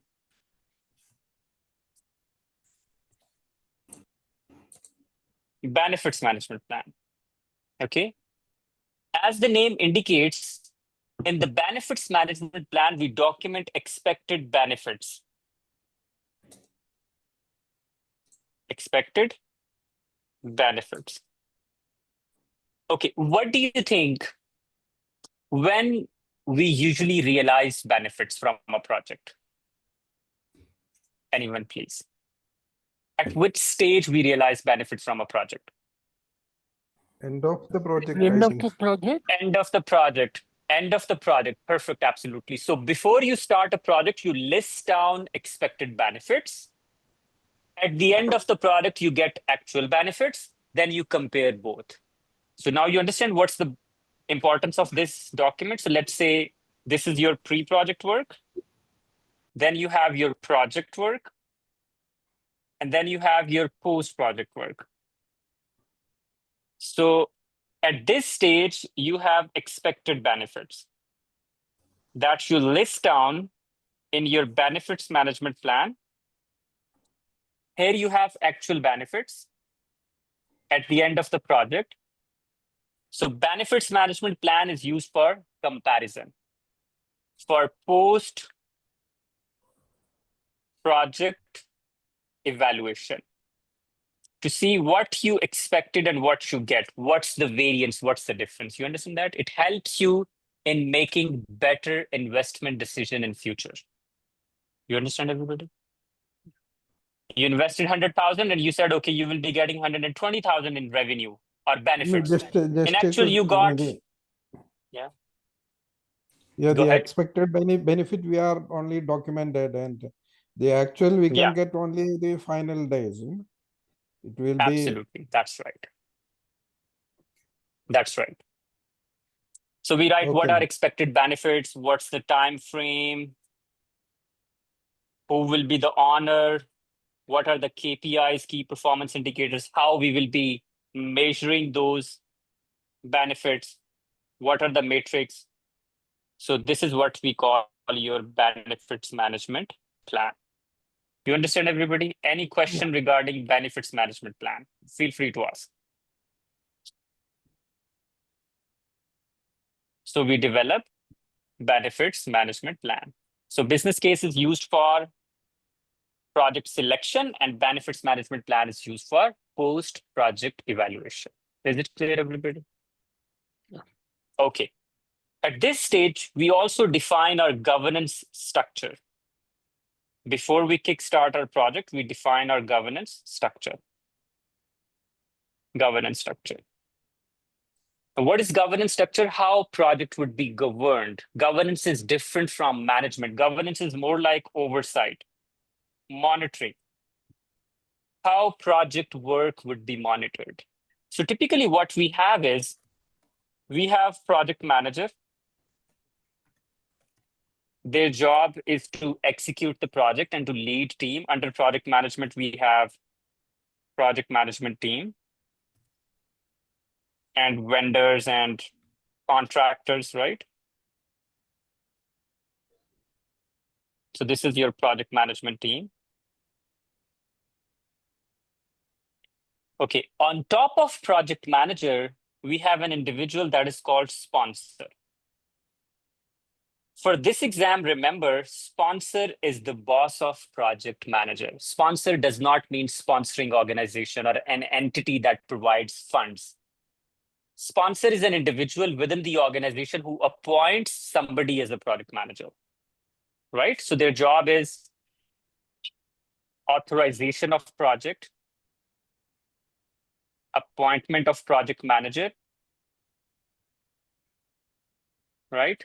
Providing funds and support, and they are overall accountable for the success of the project. This individual is called project sponsor. We also call them project principal. We also call them project champion. We also call them, what's the word for that? Owner. right? These are different names for sponsor. Okay, in a governance structure, we have another entity on top of sponsor that is called governance board or project steering committee. This is group of individual, right, who ensures monitoring and oversight of your project, governance board, right? So for example, if your project is divided in different phases, right? Let's say first is the concept phase, then you have feasibility, then you have design, right? Then you have another one, execution, then let's say review. So after all these phases here, governance board will be conducting phase review to evaluate the performance and to make a decision if they should be making to the next phase or not. After each phase, they will be conducting this to make this decision. They review the performance of the previous phase, right? And based on that, they decide what they should be doing next. Is So it they make possible to call go this or one no go dependent decision. Yeah, go ahead. milestone? We can go call this Sorry, one as a milestone. We can call this one this phase review. We that can call them milestone. that's right. Yes, after certain milestones, we conduct this review. So that's Okay. the job of governance board. All the approvals come from the governance board. So approvals, review, health checks, right? Monitoring. This is the job of governance. So this is called your governance structure, right? On top, you have governance board, then you have sponsor, then you have PM, and then you have PM team, right? With other stakeholders. Last thing that you do before you conclude this first phase of your project, pre-project, you make sure that you are not violating any of the compliance requirements. For example, before you kickstart the project, you need to make sure that you are following all the regulations, regulatory requirements, laws, right? Let's say safety protocols, safety requirements, environmental compliances, quality compliances, that you're not violating any of the compliance. So different organizations have different groups for that: quality assurance group, quality compliance group. PMI uses the terminology that is called compliance council. It's the job of compliance council to make sure that we are not violating any of the compliance. When we do all of these things, now we decide, okay, yes, we are ready to move to the next stage, and next stage is project initiation. You jump into the project work. And with this, we are done with our first lesson, which is understanding the business environment or pre-project work. So what we do in pre-project work, we select the right project for our organization by developing business case. We develop benefits management plan for evaluation. We form or structure our governance board, right? And the last thing, we ensure compliance. That's it. With this, we're done with lesson number 1. If you have any question, anyone, please feel free to ask. Any Where question, will please. be the role of this PMO in this structure? Okay, so PMO is a support organ that we have discussed here, right? So PMO is not performing any governance role here. But if your PMO type is, let's say, controlling or directive, then it will come here. For example, let me go down here. Let's say you're saying my PMO is directive in nature, right? So instead of having a governance board, that directive PMO will act as a governance board because they are giving all the directions, oversight. So all the roles which are performed by governance board, they are shifted to directive PMO. For supportive PMO, because supportive PMO does not perform any governance role. Their job is just to support the projects, right? So when it comes to governance, you need to have directive PMO. Okay, clear. All right. Anybody you. else? Any other question? Any question, please? Would you kindly post your notes, please, in the chat if you get a chance, or will you email it out later? Yeah, I'll send in the chat. Okay, now we are going to do a mock test, right? So let me just share the link with you for the mock test. All of you, please do the test. And once you complete the test, you can share your score with me in the